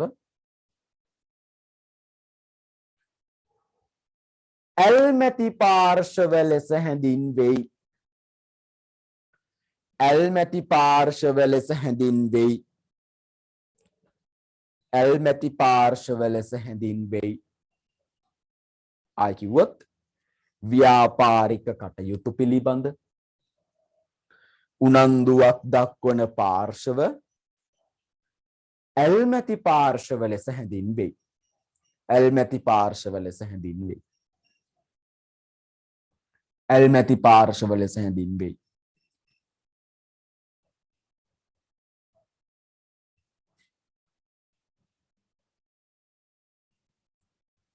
ඊට පස්සේ උදාහරණ දාගන්න තියෙන්නේ.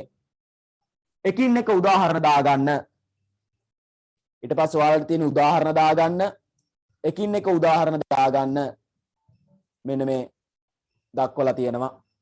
අයිතිකරු, කළමනාකරුවා, සේවකයා, සැපයුම්කරුවා, පාරිභෝගිකයා මේගොල්ලෝ එකින් එක උදාහරණ දාගන්න. කට්ටියම පල්ලහැට. කට්ටියම පල්ලහැට. හරි. දාගන්න. දාගන්න. දාගන්න. දාගෙන විනාඩි 3ක් විතර ඔයගොල්ලෝ වතුර ටිකක් වගේ බීලා එන්න. එතකොට අපි ටියුට් එකේ දාගත්තා ඇල්මැති පාර්ශව කියන්නේ කවුද කියන එක. නේද? ඔව්. එතකොට දැන් ඔය මං කියවනේ පළවෙනි පාඩමේම පුතේ පාඩම් කරන්න තියෙන පාඩමක් කියලා. දැන් ඔයාලාට පාඩම් කරන විදිය ටිකක් කිව්වොත් ගොඩක් බහුතරය ළමයි පාඩම් කරන විදිය හරි වැරදි. ඒ පාඩම් කරන විදිය වැරදි හින්දා උන්ට පට්ට නීරසයි පාඩම් කරන එක. දැන් ඔය ඉස්කෝලේක මොකක් හරි මේ දේශනයක් තිබ්බොත් එහෙම ඊළඟට පත්තරයක මම බැලුවොත් එහෙම ඔය ළමයින්ගේ පත්තරයේම ළමයින්ට මොකක් හරි ප්‍රශ්නයක් එවන්න කියලා තියෙන තැනක් හරි මොකක් හරි එහෙම එකක් හරි බැලුවොත් බහුතරයක 180ක් තියෙන්නේ පාඩම් කරන දේ මතක හිටින්නේ. පාඩම් කරන දේ මතක හිටින්නේ වගේ පට්ට ප්‍රශ්නයක්. ඒකට පළවෙනිම කාරණය තමයි අපි අද රෑ පාඩම් කරන දෙයක් හෙට උදේ වෙද්දී අමතක වුණොත් ඒක ඔයාගේ ප්‍රශ්නයක් නෙවෙයි. ඒක එහෙම නොවුනොත් ඔයාගේ ප්‍රශ්නයක් ඇයි? මිනිස්සෙක් වුණාම අමතක වෙනවා පාඩම් කරන දේවල්. ඒක කාටත් පොදුයි. අමතක වුණාම ආයෙ බලන්න ඕන. ඒකත් ටික දවසකින් අමතක වෙනවා. ඒකත් අමතක වුණාම ආයෙ බලන්න ඕන. ඒකත් ටික දවසකින් අමතක වෙන්න පුළුවන්. දැන් මේ එක සැරයක් පාඩම් කරලා දැන් අද පාඩම් කරලා 2023 22 විභාගෙ ලියන්න මේ උඩ පයින් එහෙම ලියන්න බෑ. අද පාඩම් කරලා අවුරුදු දෙකකින් විතර තියෙන විභාගයක් ලියන්න බෑ. ආය පාඩම් කරන්න ඕනේ. යකෝ එපා වෙනවනේ. නෑනේ. හොඳට බලන්න මේක. ඔයා එක සැරයක් පාඩම් කරද්දී පළවෙනි සැරේ පාඩම් කරද්දී ඔයාට පැය දෙකක් යනවා නම් ඔයාට ඒ කරුණු ටික බලන්න 5-6 වෙනි සැරේ යන්නේ විනාඩි 5ක් විතර. ඉතින් පාඩම් කරන දේ කවමදාවත් අමතක වෙන්නේ නැහැ. මොළේ යාව හංගනවා. අපි කියනවා හිඩන් කරනවා කියලා. බ්‍රේන් හිඩන් කියලා කියන්නේ. මනෝවිද්‍යාවට අනුව බ්‍රේන් හිඩන් කරනවා. මොළේ යාව හංගනවා. ඒ හංගලා තියෙන එක තමයි අපි නැවත නැවත භාවිතා කරලා එළියට ගන්න ඕනේ. ගිණුම්කරණයේදී බහුතර පඬිතයින් හිතනවා තියරි කාරණේ දැනගත්තා කියන්නේ ගොඩ කියන. ගාන හදන විදිය දැනගත්තා නම් හරි කියලා හිතනවා. හරි තමයි. හැබැයි අපි ඒක ගණන් වලට ඇප්ලයි කරන්න ඕන පට්ට විදිහට.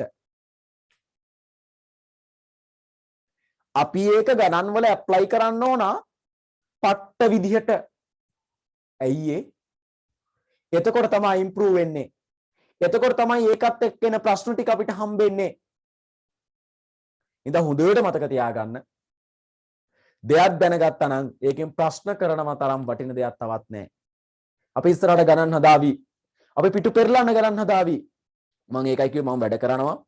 මම මුලින් ඉඳන් අකට වගකීමක් අතෝ පාඩම තිතර දෙනවා. දා ඉන්න එකෙක් ඉඳහල්ලා නැති එකෙක් යමල් ඒකමට ප්‍රශ්නයක් නෑ මට එක හිටියත් මම මේ වැඩේ කරනවා. හැබැයි හොඳට වැඩ කරන්න ඕන. එතකොට පාඩම් කරන එක ගැන කතා කරද්දී ඔයාලා හිතන්නකො අපි දැන් මේ නෝට් එක පාඩම් කරනවා කියලා. ටියුට් එක අරගෙන ටියුට් එකේ මුල ඉඳලා අගට පාඩම් කරන්න ගන්න එපා. පළවෙනි අකුරු ඉඳන් පටන් ගත්තාම කටපාඩම් කරවන්න අපිට කවා ගන්න හදන්න එපා. එහෙනම් පාඩම් හිටින්නේ නැහැ. මොකද ඔයාලට ඉතිහාස පාඩම් වල තිබ්බ ශිෂ්ටාචාර ටික මතකද? මිස මෙතනියානු කියයි යුප්‍රිටිස් ස්ට්‍රයිග්ස් කියයි හොයන් හෝ කියයි ශිෂ්ටාචාර වල එදා පාඩම් කරලා කටපාඩම් කරුවා මතකද? ඉතිහාසය කියලා කියන්නේ පට්ට පාඩම් කරන්න තියෙන පාඩමක්.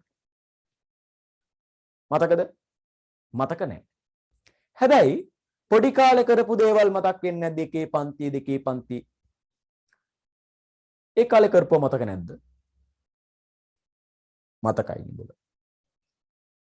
පෙරේද පන්තිය වගේ නිකන් දැන් අපි කලින් හම්බෙලා නැත්තම් අර ආරම්භක සම්මන්ත්‍රණය වගේ කිව්ව දේවල් අමතකයි. හැබැයි ඊට කලින් දවස්වල මේ මොකෙක් හරි මේ යාළුවෝ ටිකත් එක ගත්ත ආතල් එක මතකයි. ඇයි? ඒක ඔයාගේ වැරද්දක් නෙමෙයි. මට මම මහා කාලකන්ණියෙක් යකෝ මම මේ ඉගෙන ගන්න දේ මට මතක නෑ අරවා මතකයි නේ කියලා හිතන්න එපා. ඒක ඔයාලගේ වැරද්දක් නෙමෙයි. ඒක මනුස්ස ස්වභාවය. ඔළුවේ හැදිලා තියෙන විදිය. ඔළුව කැමති එයාට සුහදශීලී දේවල් පිළිගන්න. ඔයා කැමති දේවල් පිළිගන්න. දැන් ඔයා ටියුට් එක පළවෙනි අකුරු ඉඳන් අන්තිම අකුරට කවාගෙන පාඩම් කරවන්න හැදුවොත් ඒක කරන්න බෑ. මොකද කරන්න ඕනේ? ඉස්සරලාම පාඩම් කරන්න තියෙන ටික කියවන්න. කතන්දර පොතක් කියවනා වගේ කියවන්න. එක පාරක්ද? නෑ 10 පාරක් විතර. කියවනකොට මතක තියෙන්න ඕනද? ඕනේ නෑ.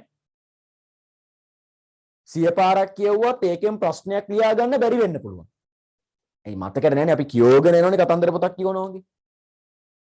හැබැයි ඊට පස්සේ අර මුලාකුරු ඉඳන් හරියට අර ඔයගොල්ලෝ කටපාඩම් කරනවා නම් එහෙම ලියලා පාඩම් කරනවා නම් එහෙම උඩ දාලා පාඩම් කරනවා නම් එහෙම උඩ දාලා පයින් ගහලා පාඩම් කරනවා නම් එහෙම කොහොම හරි පාඩම් කරන්න ගන්න මුලේ ඉඳලා පට්ට විදියට පාඩම් වෙනවා. ඇයි?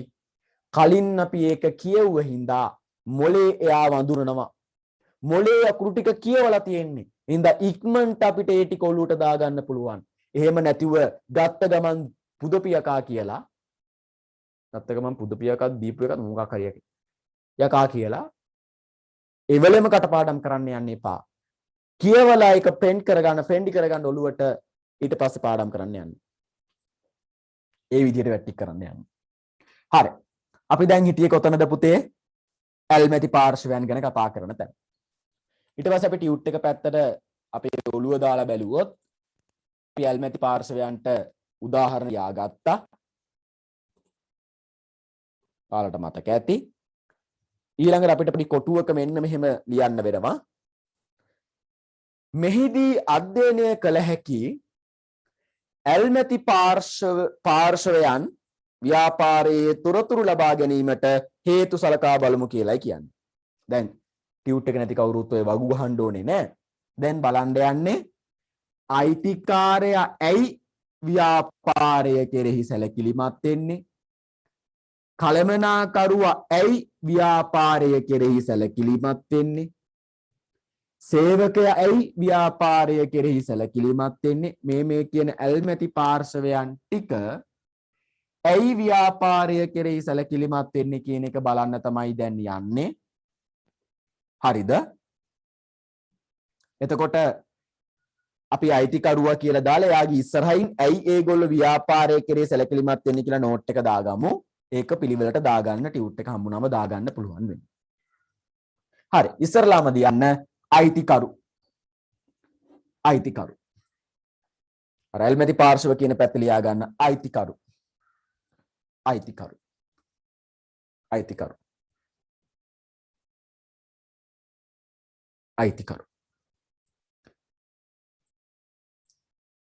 ලියා ගන්න මෙහෙම.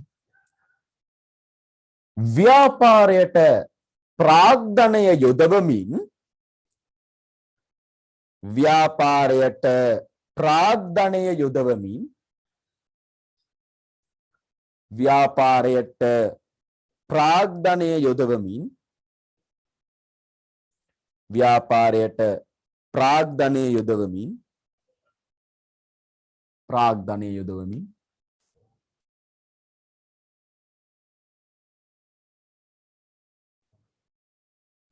අයිතිකරු ව්‍යාපාරයෙන් ප්‍රතිලාභ අපේක්ෂා කරන අතර අයිතිකරු ව්‍යාපාරයෙන් ප්‍රතිලාභ අපේක්ෂා කරන අතර අයිතිකරු ප්‍රතිලාභ අපේක්ෂා කරන අතර අයිතිකරු ප්‍රතිලාභ අපේක්ෂා කරන අතර අයිතිකරු ප්‍රතිලාභ අපේක්ෂා කරන අතර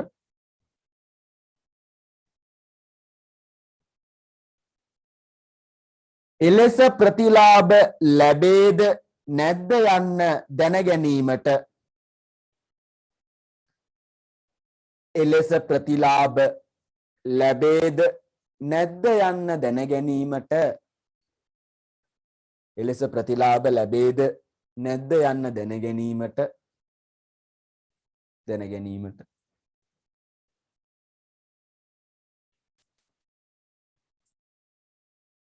ව්‍යාපාරය කෙරෙහි අවධානය යොමු කරයි. ව්‍යාපාරය කෙරෙහි අවධානය යොමු කරයි. ව්‍යාපාරය කෙරෙහි අවධානය යොමු කරයි. ව්‍යාපාරය කෙරෙහි අවධානය යොමු කරයි.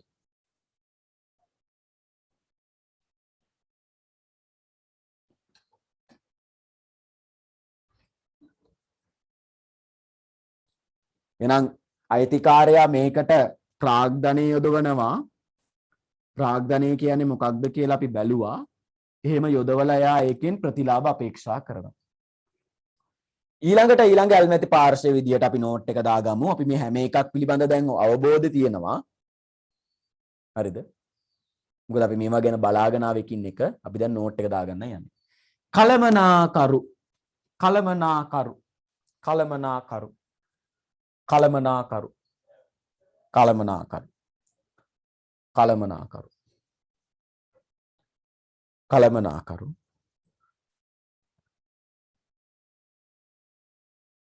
ලියාගන්න තරු ලකුණක් දාලා කලමනාකරු ඉදිරියෙන් මේ විදිහට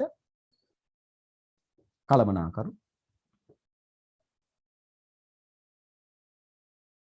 ව්‍යාපාරයේ ඉදිරි ගමන් මඟ පිළිබඳව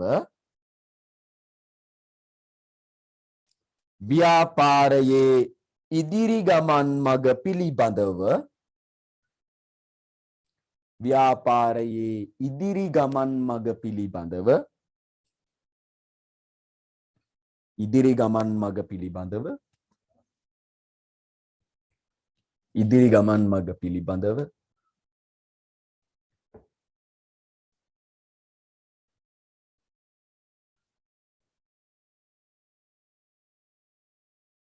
ව්‍යාපාරයේ ඉදිරි ගමන් මඟ පිළිබඳව තීරණගෙන ඒවා ක්‍රියාත්මක කරන්නේ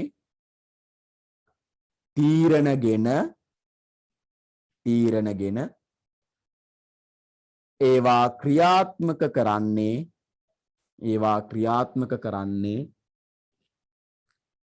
තීරණගෙන ඒවා ක්‍රියාත්මක කරන්නේ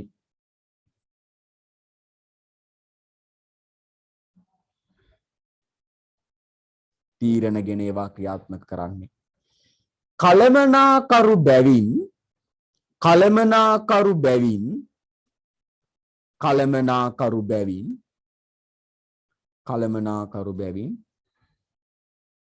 කලමනාකරු බැවින්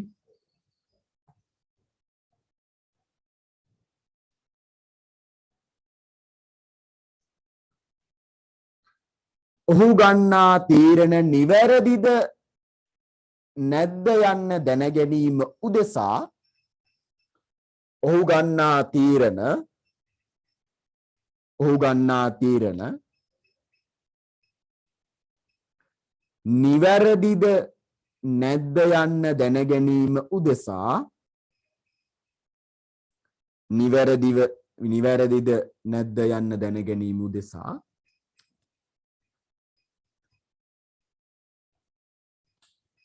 දැනගැනීම උදෙසා ව්‍යාපාරය කෙරෙහි සැලකිලිමත් වේ ව්‍යාපාරය කෙරෙහි සැලකිලිමත් වේ ව්‍යාපාරය කෙරෙහි සැලකිලිමත් වේ ව්‍යාපාරය කෙරෙහි සැලකිලිමත් වේ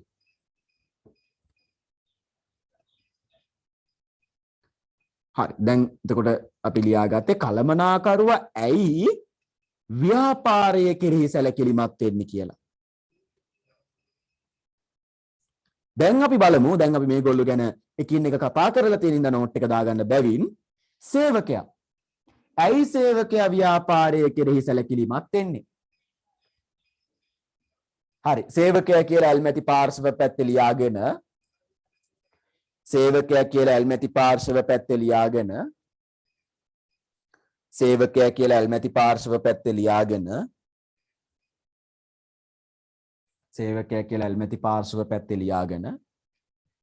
නෝට් එක දාගන්න පුතේ ඉස්සරහින් මේ විදිහට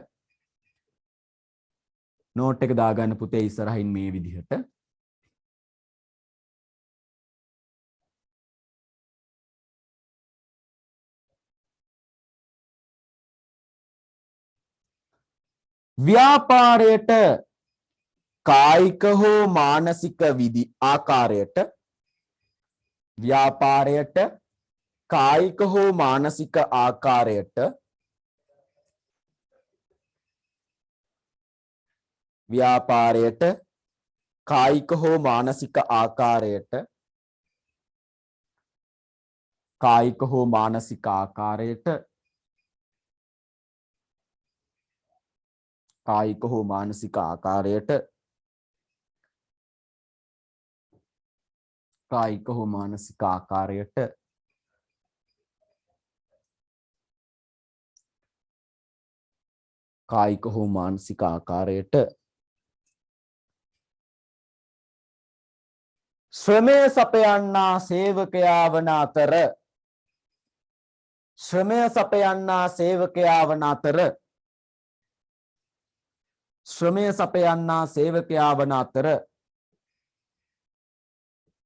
ශ්‍රමය සපයන්නා සේවකයා වන අතර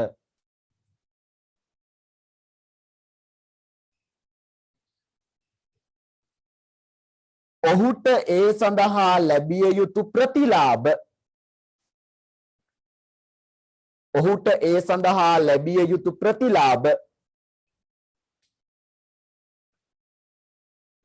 ඔහුට ඒ සඳහා ලැබිය යුතු ප්‍රතිලාභ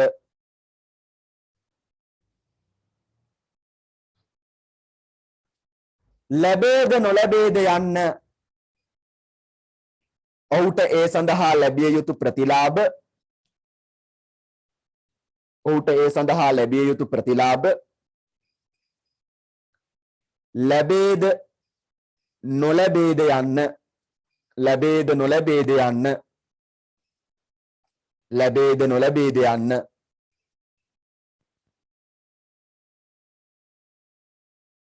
ලැබේද නොලැබේද යන්න ව්‍යාපාරය කෙරෙහි සැලකිලිමත් වීමෙන් ව්‍යාපාරය කෙරෙහි සැලකිලිමත් වීමෙන් අපේක්ෂා කරයි ව්‍යාපාරය කෙරෙහි සැලකිලිමත් වීමෙන් අපේක්ෂා කරයි ව්‍යාපාරය කෙරෙහි සැලකිලිමත් වීමෙන් අපේක්ෂා කරයි ව්‍යාපාරය කෙරෙහි සැලකිලිමත් වීමෙන් අපේක්ෂා කරයි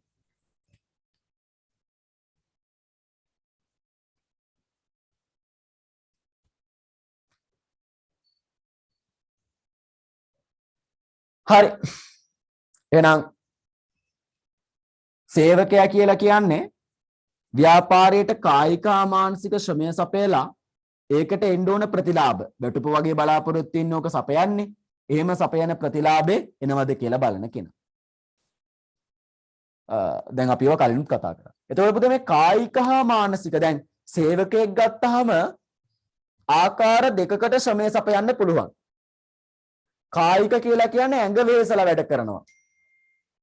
ඇඟ විකුණනවා නෙමෙයි බං. ඇඟ වෙහෙසලා වැඩ කරනවා.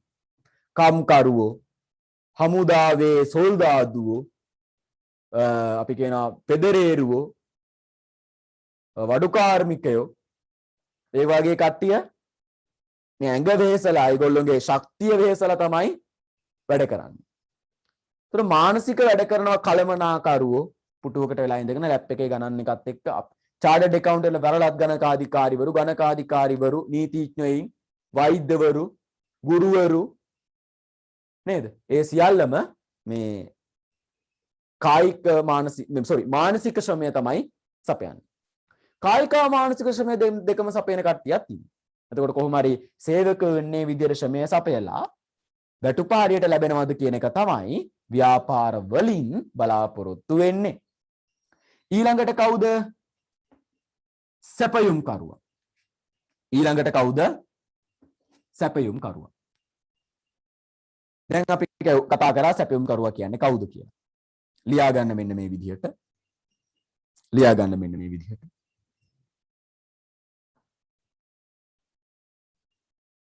ව්‍යාපාරයේ නිෂ්පාදිත හෝ මෙහෙයුම් කටයුතු වලට අවශ්‍ය ව්‍යාපාරයේ නිෂ්පාදිත හෝ මෙහෙයුම් කටයුතු වලට අවශ්‍ය ව්‍යාපාරයේ නිෂ්පාදිත හෝ මෙහෙයුම් කටයුතු වලට අවශ්‍ය මෙහෙයුම් කටයුතු වලට අවශ්‍ය මෙහෙයුම් කටයුතු වලට අවශ්‍ය මෙහෙයුම් කටයුතු වලට අවශ්‍ය භාණ්ඩ හා සේවා සපයන්නා සැපයුම් කරුවා වන අතර භාණ්ඩ හා සේවා සපයන්නා සැපයුම් කරුවා වන අතර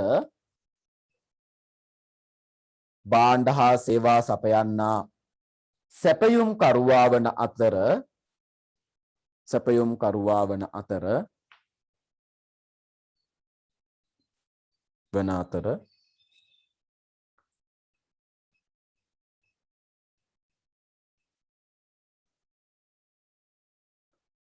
එම සැපයීමට අවශ්‍ය මුදල් ලැබේද යන්න එම සැපයීමට අවශ්‍ය මුදල් නිසි පරිදි ලැබේද යන්න. එම සැපයීමට අවශ්‍ය මුදල් නිසි පරිදි ලැබේද යන්න. නිසි පරිදි ලැබේද යන්න. නිසි පරිදි ලැබේද යන්න.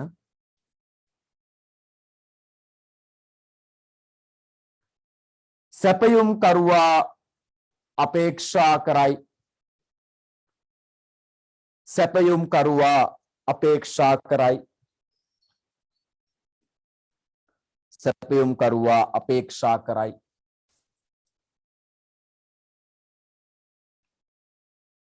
සැපයුම් කරුවා අපේක්ෂා කරයි. එතකොට සැපයුම් කරුවා ව්‍යාපාරයේ නිෂ්පාදන කරන්න භාණ්ඩ හරි සේවා හරි සපයනවා. ඒකට ව්‍යාපාරය මුදල් ගෙවිය යුතුයි. ඒකට අවශ්‍ය මොනවද? ඒ මුදල් ලැබෙනවද කියලා තමයි සැපයුම් කරුවෝ බලන්නේ. ඊළඟට පුතේ පාරිභෝගිකයෝ. පාරිභෝගිකයා. කවුද පාරිභෝගිකයා කියලා කියන්නේ? අපි කවුරුත් දන්නේ කෙනෙක් න්‍යාය ඕක මුලින්දන් කියන්න ඕනේ නෑ. ඉඳා පාරිභෝගිකයා කියලා ඇල්මැති පාර්ශව ගොඩේ ලියාගෙන ඉස්සරහින් තරු ලකුණක් දාලා මේ විදිහට ලියා ගන්න. පාරිභෝගිකයා කියලා ඇල්මැති පාර්ශව ගොඩේ ලියාගෙන ඉස්සරහට තරු ලකුණක් දාලා මේ විදිහට ලියා ගන්න. ඉස්සරහට මේ විදිහට තරු ලකුණක් දාලා ලියා ගන්න.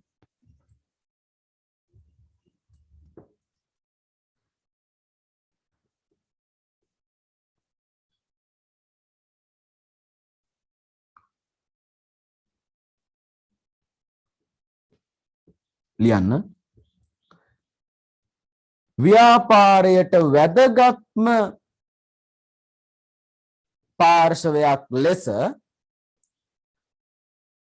ව්‍යාපාරයට වැදගත්ම පාර්ශවයක් ලෙස ව්‍යාපාරයට වැදගත්ම පාර්ශවයක් ලෙස ව්‍යාපාරයට වැදගත්ම පාර්ශවයක් ලෙස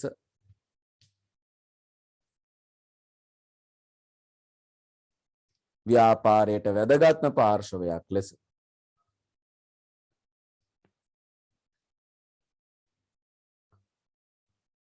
ව්‍යාපාරයට වැදගත්ම පාර්ශවයක් ලෙස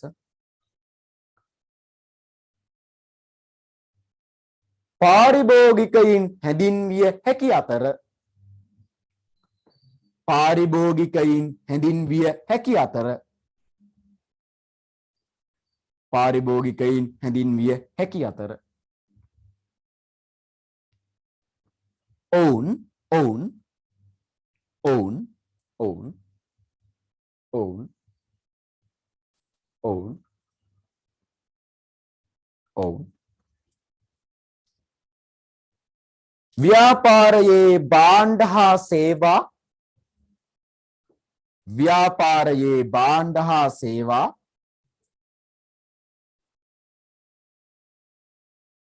ව්‍යාපාරයේ භාණ්ඩ හා සේවා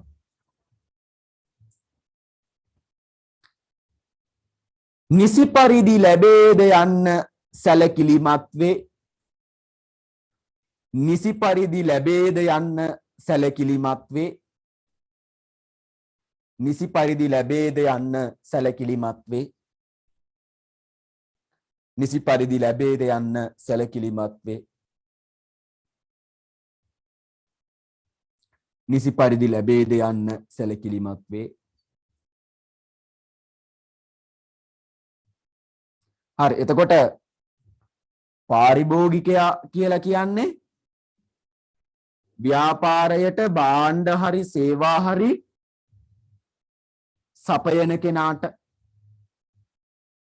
ව්‍යාපාරයේ භාණ්ඩ හරි සේවා සපයන කෙනා. එතකොට මෙයා ව්‍යාපාරය නිසි වෙලාවට කලට වෙලාවට භාණ්ඩ ටික දෙනවද සේවා ටික දෙනවද කියලා බලනවා.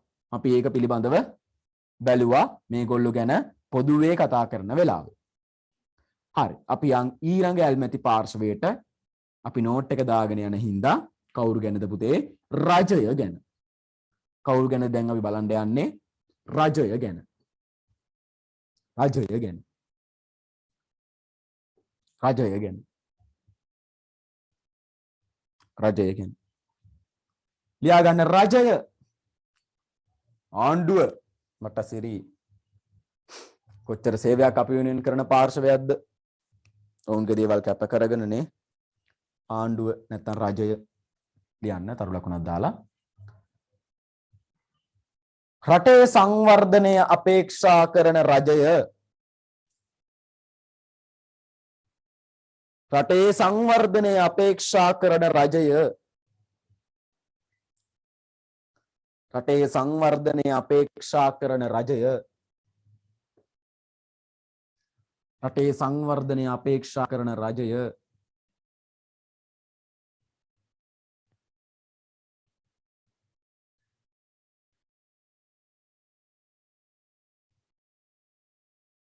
ව්‍යාපාරවල වර්ධනය පිළිබඳව සැලකිලිමත් වන අතර ව්‍යාපාරවල වර්ධනය පිළිබඳ සැලකිලිමත් වන අතර ව්‍යාපාරවල වර්ධනය පිළිබඳ සැලකිලිමත් වන අතර ව්‍යාපාරවල වර්ධනය පිළිබඳ සැලකිලිමත් වන අතර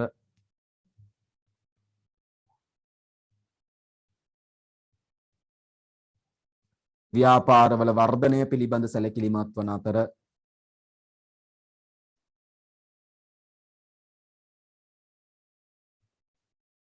එයින් අයකරගත යුතු එයින් අයකරගත යුතු එයින් අයකරගත යුතු එයින් අයකරගත යුතු එයින් අයකරගත යුතු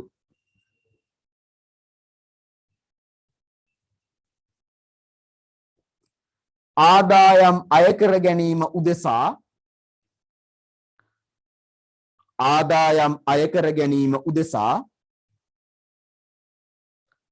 ආදායම් අයකර ගැනීම උදෙසා ආදායම් අයකර ගැනීම උදෙසා ආදායම් අයකර ගැනීම උදෙසා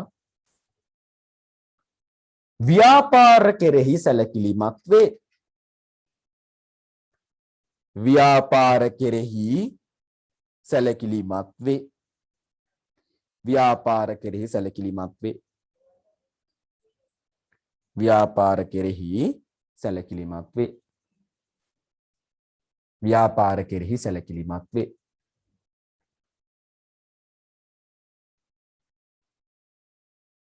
හරි අපි රජය ගැන කලිනුත් කතා කරානේ. අපිට රජය ගැන පන්තිල ගොඩක් කතා කරන්න වෙනවා ළමයි. හරි. ඊට පස්සේ බලමු. ඊළඟට ලියා ගන්න මූල්‍ය ආයතන. මූල්‍ය ආයතන. මූල්‍ය ආයතන. මූල්‍ය ආයතන. මූල්‍ය ආයතන. මූල්‍ය ආයතන.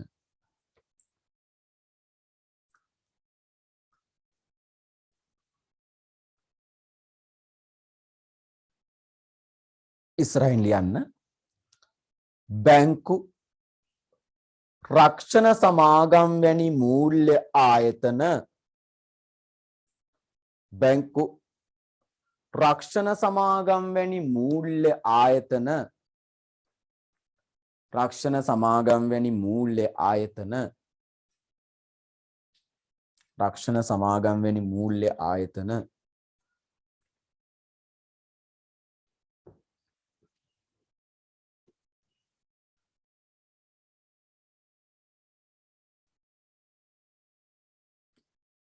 තම ව්‍යාපාරික කටයුතු සඳහා ව්‍යාපාර යොදා ගනී. තම ව්‍යාපාරික කටයුතු සඳහා ව්‍යාපාර යොදා ගනී. තම ව්‍යාපාරික කටයුතු සඳහා ව්‍යාපාර යොදා ගනී. තම ව්‍යාපාර කටයුතු සඳහා ව්‍යාපාර යොදා ගනී.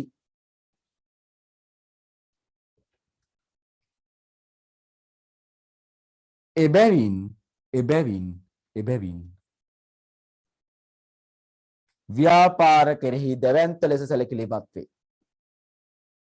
එබැවින් ව්‍යාපාර කෙරෙහි දැවැන්ත ලෙස සැලකිලිමත් වේ. එබැවින් ව්‍යාපාර කෙරෙහි දැවැන්ත ලෙස සැලකිලිමත් වේ.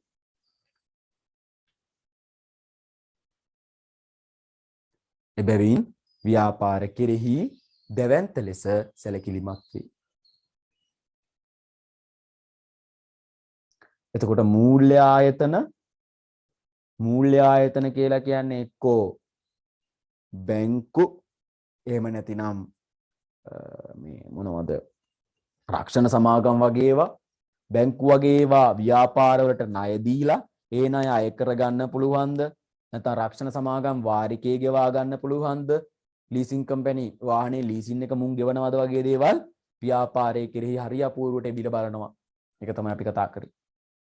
අපි ඇල්මැති පාර්ශ්වයන් වල අන්තිම කාලියා ගමු. ලියන්න ඇල්මැති පාර්ශව ගොඩේ ප්‍රජාව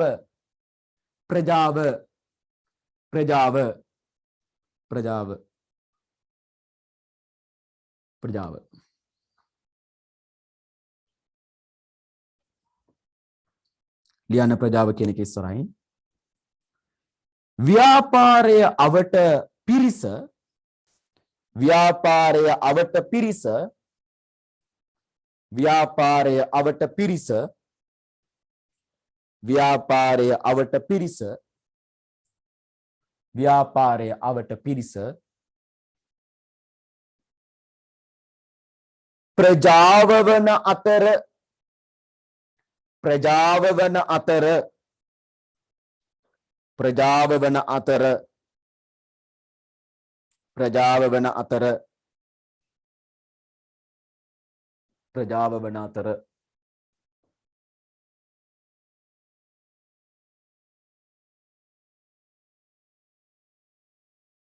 ප්‍රජාව වන අතර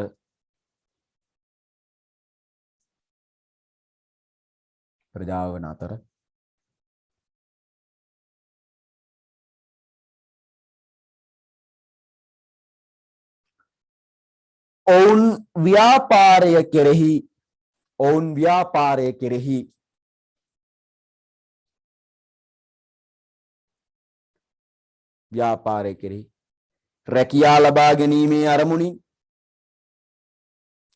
රැකියා ලබා ගැනීමේ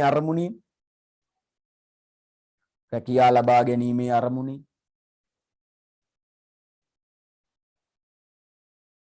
වැනි අරමුණු කිහිපයකින් සැලකිලිමත්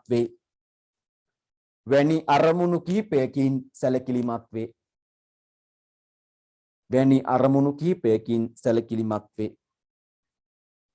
වැනි අරමුණු කිහිපයකින් සැලකිලිමත් වේ.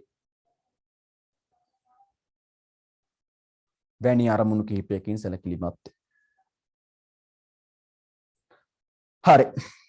දැන් ඕන් අපි ඇල්මැති පාර්ශව කියන්නේ කවුද කියන එක බැලුවා. එතකොට ඔය ඇල්මැති පාර්ශව ව්‍යාපාර වලට වැදගත් වෙන්නේ කොහොමද?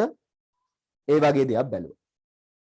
දැන් ළමයි ඊළඟ කතන්දරේ ගොඩක් ළමයි ඔයාලට වඩා 21 වගේ ඔය ළමයි ඔන්ලයින් කාලේ මේ වසංගත තත්ත්වයේ පොඩි වසන්තයක් වගේ කරගෙන ඔහේ ආතල්ලක ඉන්නවා අපිට තේරෙන්නේ නැහැ වගේ පොඩි ප්‍රශ්න වගේක් දාගෙන හැබැයි මේක තරම් මේක පට්ටක්‍රමයක් හොඳට කරනවා. ඒක පළවෙනිම කාරණා. එතකොට මේ වගේ මේ අඳුරු යුගයක් ඒ කියලා කියන ප්‍රශ්නකාරී යුගයක් ආපුවාම ඒ යුගයෙන් දැවැන්තව වෙන්න බලන්න. ඔයාලගේ කාලේ ඔයාලගේ විභාග ලියන්න තු යාළුවෝ පිස්සු කෙලිනවා නම් උන්ව හරි මාර්ගයට ගන්න try කරන්න ඒක යාළුවෙක් වශයෙන්. හැබැයි එහෙම ගන්න බැරි නම් ඔයා මතක තියාගන්න උසස් පෙළ කියලා කියන්නේ තරඟකාරී රෑන්ක් එකට අනුව තමයි ඉස්සරහට යන්න වෙන්නේ. ඉතින් ඔයා හොඳට වැඩ කරන්න. තමයි ඉදත් කිව්ව මතක ඇති. ඇමරිකාව මෙලෝ රහක් නැති රාජ්‍යයක්ව ඉඳලා උන් ලෝකේ බලගතුම රාජ්‍ය උනේ දෙවන ලෝක යුද්ධයට අවියායුධ දීලා. උන්ගේ ප්‍රශ්නකාරී තැනින් ප්‍රයෝජනය ගත්තා. ෂූම් එක බලන්න. දැන් මේ හැම අඳුරු වලාවක් තුලම රිදි රේඛාවක් තියෙනවා කියන එක ඇත්ත. කොහොම වෙලා කෙලුනේ ලංකාවට විතරයි. ඇත්තටම කිව්වොත් අපේ රට දැන් ආර්ථික විදිහට පට්ට විදිහට කඩා වැටෙන පුතේ තියෙන්නේ. ඔයාලට ඉස්සරහට ආර්ථික විද්‍යාව ඉගෙන ගද්දි මම ඔය කතන්දරවල කියද්දි තේරෙයි අපි ඉන්න තැන. මේක කවදා හරි දවසක එකෙක් ඇවිල්ලා හදාවි කියන ආඩම්බරකාර හීනේ තියෙනවා. එමෙ හැදුවොත් කවුරු ඔය බෝඩ් ගහගත්තත් නැතත් මේක වර්ල්ඩ් පැරඩයිස්. ලෝකේ ආශ්චර්ය. ඒක කාටවත් නවත්තන්න බෑ. ඇයි ඒ? දැන් ආසියා පැරඩයිස් ඔෆ් ආසියා ආශ්චර්ය කියන සංකල්පෙනි කලින් හිටියේ ඔය පොඩි දේශපාලන හුඬුවක් වගේ නිකන් පොඩි ආතලයක් දුන්නේ. ආසියා ආශ්චර්ය නෙමෙයි. ලංකාව කියලා කියන්නේ පැරඩයිස් ඔෆ් වර්ල්ඩ්. ලෝකේ ආශ්චර්ය. කොමෙච්චර කෙලිලා තියෙද්දිත් මතක තියාගන්න අපේ අධ්‍යාපනය නොමිලේ. සෞඛ්‍ය නොමිලේ. සේවා නොමිලේ. එහෙම තියෙන ලෝකේ කියුබාව තියෙනවා ලංකාව ඒ අතරින් එකක්. හැම රටකම මේක නැහැ. අපිට කෙලවුනේ ඔය පාලකයෝ කියන පාර්ශවයේ පට්ට ගසා කෑම මත. පට්ට ගසා කෑම මත නැත්තම් අපේ ලංකාවට කෙලවෙන්න විදිහක් නැහැ. ලෝකේ වැලියුම ලෝකේ වටිනම ස්ථානයේ තියෙන රට. සේදමාවතේ මැද්දේ නැව් යන එක මැද්දේ පට්ට වැඩ ටිකක් આવොත් පට්ට විදිහට වැඩ ආරම් නියම රටක් කරන්න පුළුවන් රටක් මේක. ඔයාලා දන්නේ නැතුව ඇති. 1972 ඔය පුවත්පත තාම තියෙනවා මම දැක්ක එක ඉන්ටර්නෙට් එකේ මම හොයලා බලද්දි ඔය පොඩි වැඩකට 1972 රුසියාවට එවකට අගමැතිනිය සිරිමාව බණ්ඩාරනායක මැතිනිය යන වෙලාවේ රුසියාවේ පත්තරයකින් හෙඩ්ලයින් ලියන්නේ මෙහිම. ආසියාවේ බලගතු රාජ්‍යයක අගමැතිනිය අපේ රාජ්‍යයට සැපක් නිකන් ඒකේ ඇතුලේ තියෙනව නේද? අපි රුසියාවට වඩා ඉහළයි. ඒ වගේම අපි ආසියාවේ පට්ට බලවතෙක් කියන එක. ඔව් 1972 දී අපි තමයි ලෝකේ දෙවෙනි ඒක පුද්ගල ආදායම හිමි රට ලෝකයේ. එංගලන්තේ 1948 නිදහස ලැබුවට අපිට පූර්ව නිදහස ලැබෙන්නේ 1942 නේ. 1936 එංගලන්තේ අයවැය හිඟයක් එනවා. එංගලන්තේ නෙවෙයි. දැන් අපි එංගලන්තේ යටත් රාජ්‍යයක් නේ කාලේ. 1936 අයවැය හිඟේ පියෙව්වේ අපේ රටේ අයවැයේ අතිරික්තෙන්. එහෙනම් අපිට පට්ට ආදායම් තිබ්බ රටක් නෙමෙයි හිටියට. 1972 මම කියවනේ බලගතුම් රාජ්‍ය කතාව. ආසියාවේ ඒක පුද්ගල ආදායම අතින් අපි දෙක ඒ කාලේ. එක මේ ජපානයේ ඊට වඩා පොඩ්ඩයි අඩු අපි. ඔය මල්ලසේකර ඩික්ෂනරි පවා තියෙනවා ඩොලරය කියලා කියන්නේ රුපියල් 5ක වටිනාකමක් තියෙන කාසියක් කියලා. අද අපි ඒක රුපියල් 200 නංවලා තියෙනවා අපේ කරලා තියෙන ගොංකම් මත. අපේ පට්ට ගොංකම් මත. ඒ හින්දා මේ ඔය ඒ කාලේ ඒක පුද්ගල ආදායමත් ඒ විදිහයි හැම දෙයක්ම ඒ විදිය තමයි. අපට නැති උනේ අපි හරි දෙයක් ආනයනය කරේ නෑ අපනයනය කරේ නෑ හැමදේම පිට රටින් ගෙන්න ගන්න ගත්තා. කිරි ටික හීනි ටික හැමදේම රටින් ගෙන්න ගත්තා රටට කෙලවුණා. ඒ වගේ මේ අපේ අනුන් මත යැපෙන්න ගියොත් අපිට කෙලවෙනවා. අපි අපේ දේ නිර්මාණය කරගත යුතුයි. දැන් හොඳට මතක තියාගන්න ඔයාගේ හිතේ අදහසක් තියෙනවා වැඩ කරන්න ඕන කියන එක. ඔයාට අදහසක් තියෙනවා කැම්පස් යන්න ඕන කියන එක. කැම්පස් යන්න බෑ පුතේ පැම්පස් හදන්න වැඩ කරද්දි. ඉතින් මතක තියාගන්න හරි පිළිවෙලට සැලසුමකට වැඩ කරන්න. දා මාත් එක්ක වැඩ කරනවා නම් මම මුල ඉඳලා අගට මේක નિયમિત පරිද්දෙනම කාලෙට. හැබැයි මාත් එක්ක ඉන්නව නම් වැඩ කරන්න ඕන. දා හොඳට මතක තියාගන්න. ඔයා ආසරම් වැඩ කරන්න අපි වැඩ කරමු. හැබැයි નિયમિત පරිදි පිළිවෙලට. මොකද ලයිව් එක මෙහෙම යද්දි මේකෙම වීඩියෝ එක ආයෙත් රෙකෝඩ් එකක් විදිහට බලන්න දෙනවා. PDF ටික નિયમિત පරිදි දානවා. මෙයා මේකක්ම සැලසුම් සහගතව කරන්නේ. මට ඕනේ නෑ යන්නම් වාලේ මේක කරන්න. මට ඕනේ මෙතනින් දිස්ත්‍රික්කෙ හොඳම ටික බිහි කරන්න. ඒක මටත් වාසියමටත් වාසි. ඒක මටත් පට්ට වාසි. ආයෙ මොකුත් ඇඩ් ගහන්න ඕනේ නෑ. හරි. ඒ හින්දා වැඩ කරනවා කියන කොළුවේ තියාගන්න. එතකොට අපි අද කතා කරා ඇල්මැති පාර්ශව කියන්නේ මොනවද කියලා. ඇල්මැති පාර්ශව කියලා කියන්නේ ව්‍යාපාරයට ඇල්මක් දක්වන පාර්ශව ටික කියලා කිව්වා. ඒකේ උදාහරණ ටික බැලුවා. ඒ වගේම නෝට් එක ලියාගත්තා. ඇයි ඇල්මැති පාර්ශව වලට ව්‍යාපාර වැදගත් වෙන්නේ කියලා. දැන් මම හිතනවා ඒක සම්පූර්ණයෙන්ම හොඳට ඔලුවට යන්නේ නැති, හොඳට අවබෝධ වෙන්නේ නැති කියලා. එතකොට අපි අද ඇල්මැති පාර්ශව පිළිබඳව තමයි කතා කරන්න යන්නේ. ඇල්මැති පාර්ශව පිළිබඳව කතා කරද්දී ව්‍යාපාරයට උනන්දුවක් දක්වන පාර්ශව කියලා ඒක නෝට් එක ලියාගෙන අපි අද පුළුල් අවබෝධයක් ගත්තා ඇල්මැති පාර්ශව කියන්නේ කවුද කියලා. අපි ඊළඟ ඉරිදා හම්බෙද්දී උදේ 8ට මතක තියාගන්න වෙලාව වෙනස් වෙන්නේ නැහැ. මේවා මේ මොකක් හරි ගැටලුවක් වුණොත් කරන්ට් එක ගියෝ ඒ වගේ වෙනස් වෙනවා. ඉතින් හරි පිළිවෙලට ඒ වැඩ ටික යනවා. ඔයාලත් ඒක සම්බන්ධ වෙන්න. ඔන්ලයින් එකට මේකට සම්බන්ධ වෙන්න. මම හිතනවා නීරස නැතුව ඇති කියලා.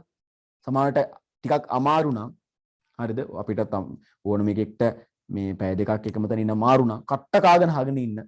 ටික කාලයක් ඇදී හුරු වෙනවා. ඒ කට්ට කාගෙන අහගෙන ඉන්න එක හුරු කරගන්න නැත්තම් හුරු වෙන්නේ.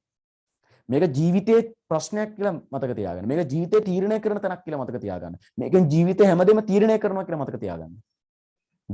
පට්ට විදිහට වැඩ කරන්න හොඳට මේ ටික ඔලුවට ගන්න. මේ රෙකෝඩ් එක මේ විදිහට ඔයාලට ආයෙ බලන්න පුළුවන්. වෙබ්සයිට් එකේ කට්ටියම රෙජිස්ටර් වෙන්න ඉක්මනින්. ඒ හින්දා අපි ආයෙ හම්බෙන්නේ ඊළඟ ඉරිදා උදේ 8ට. අපි මෙතනදී අද ගොඩාක් දේවල් කතා කරේ නැහැ. මම ගොඩාක් දේවල් පළවෙනි දවස් දෙකේ තුනේ කතා කරන්නේ නැහැ. මම පළවෙනි පාඩම් හතරෙන් පට්ටහිනේ. ඒකට හේතුව මම පස්සේ කියනවා. මොකද ඒවා තමයි පදනම අනිත් ඒ වගේ. හරි. එතකොට මතක තියාගන්න. ඔයාලගේ යාළුවෝ ඉන්නවනම් දැන් ඔය ළමයි දැනටත් මෙසේජ් මේ ගොඩක් අදාළ තිබුණා මම දැක්ක. දැන් ඒගොල්ලෝ ආයෙ පස්සේ තමයි සම්බන්ධ කරන්න වෙන්නේ. ඉක්මනට පණිවිඩය ගෙනියන්න. මේ මුලින්දම පටන් ගත්තා කියන කතන්දරේ. ඊළඟ කතන්දරේ සමාහයට සතිය මැද්දේ මේකට අදාළ වැඩක් එනවා. ඒක කරලා දාන්න ඕනේ විදිහත් ඒත් එක්කම එනවා. ඒකින්ද සැලකිලිමත් වෙන්න. වැඩක් දුන්නාම මේක අනිවාර්යෙන් කරන්න. මග අරින්න එපා. ඔයාලගේ හීනෙටයි ඔයාලා එක්කන් යන්නේ. මගේ හීන වලට නෙවෙයි. ජීවිතේ වාගේ දෙයකට මම වක්කීම අරගෙන තියෙන්නේ. මම මේ වක්කීම ඊට කරන්න ඕන. දිස්ත්‍රික්ක එකේ සීය ඇතුළට ගෙනල්ලා මම ඒක කරනවා. මාත් එක්ක හරියට වැඩි කරොත්. අන්න ඔය විදිහට වැටි කරන්න සැලකිලිමත් වෙන්න. හැමදාම පන්තියට සහභාගී වෙන්න කට් කරන්න එපා. කරොත් ආයෙ කම්මැලි හිතලා එපා වෙනවා. ඒක තමයි බහුතරයකට වෙන්නේ. දිගටම එන්න මේ ගේම් එක ගන්න හරිම ලේසියෙන් අපිට පුළුවන්. හරි. එහෙනම් මොකක් හරි ප්‍රශ්නයක් තියෙනවා නම් ඕනම වෙලාවක මාව සම්බන්ධ කරගන්න පුළුවන් WhatsApp එකේ වාගේමයි නම්බරේ තියෙනවා සහ කෝල් එකක් දීලා. මේ ටික බලා ගන්න. ආයෙ කියනවා සතියේ මේ ටික බලන්න විතරයි මේ සතියේ තියෙන්නේ. මේ ටික හොඳට බලා ගන්න. අකුරෙන් අකුර බලන්න පුළුවන් වෙලාව අරගෙන ඒ තරම් කල් තියෙනවා. එහෙනම් මේවා පස්සට කල් තියන්න එපා. මේවා එදිනෙදා බලන්න. ඒ හුරුව ගන්න. මේක ඉතින් සතියේ බලන්න කියලා එහෙම ලබ්බක් නැහැනේ. හැබැයි ඒ හුරුව ගන්න සතියේ බලලා ඒක පසු කාලීනව පට්ට විදිහට වැදගත් වෙනවා වැඩ කරත්. මේකට අදාළ වැඩක් වෙනවා පොඩ්ඩක් ඉගෙන ගත්තත් ඒක කරන්න. එහෙනම් අපි ඊළඟ ඉරිදාටට හමු වීමේ බලාපොරොත්තුෙන් අදට සමු ගන්නවා. WhatsApp එකේ යන හැම මැසේජ් ටිකක් බලන්න. ඒකේ වැදගත් දේවල් දානවා. ඒවට රියැක්ට් කරන්න. ඒවට රෙස්පොන්ඩ් කරන්න. හරි. එහෙනම් සුබ දවසක්. මොකක් හරි ප්‍රශ්නයක් තියෙනවා නම් මාව සම්බන්ධ කරගන්න.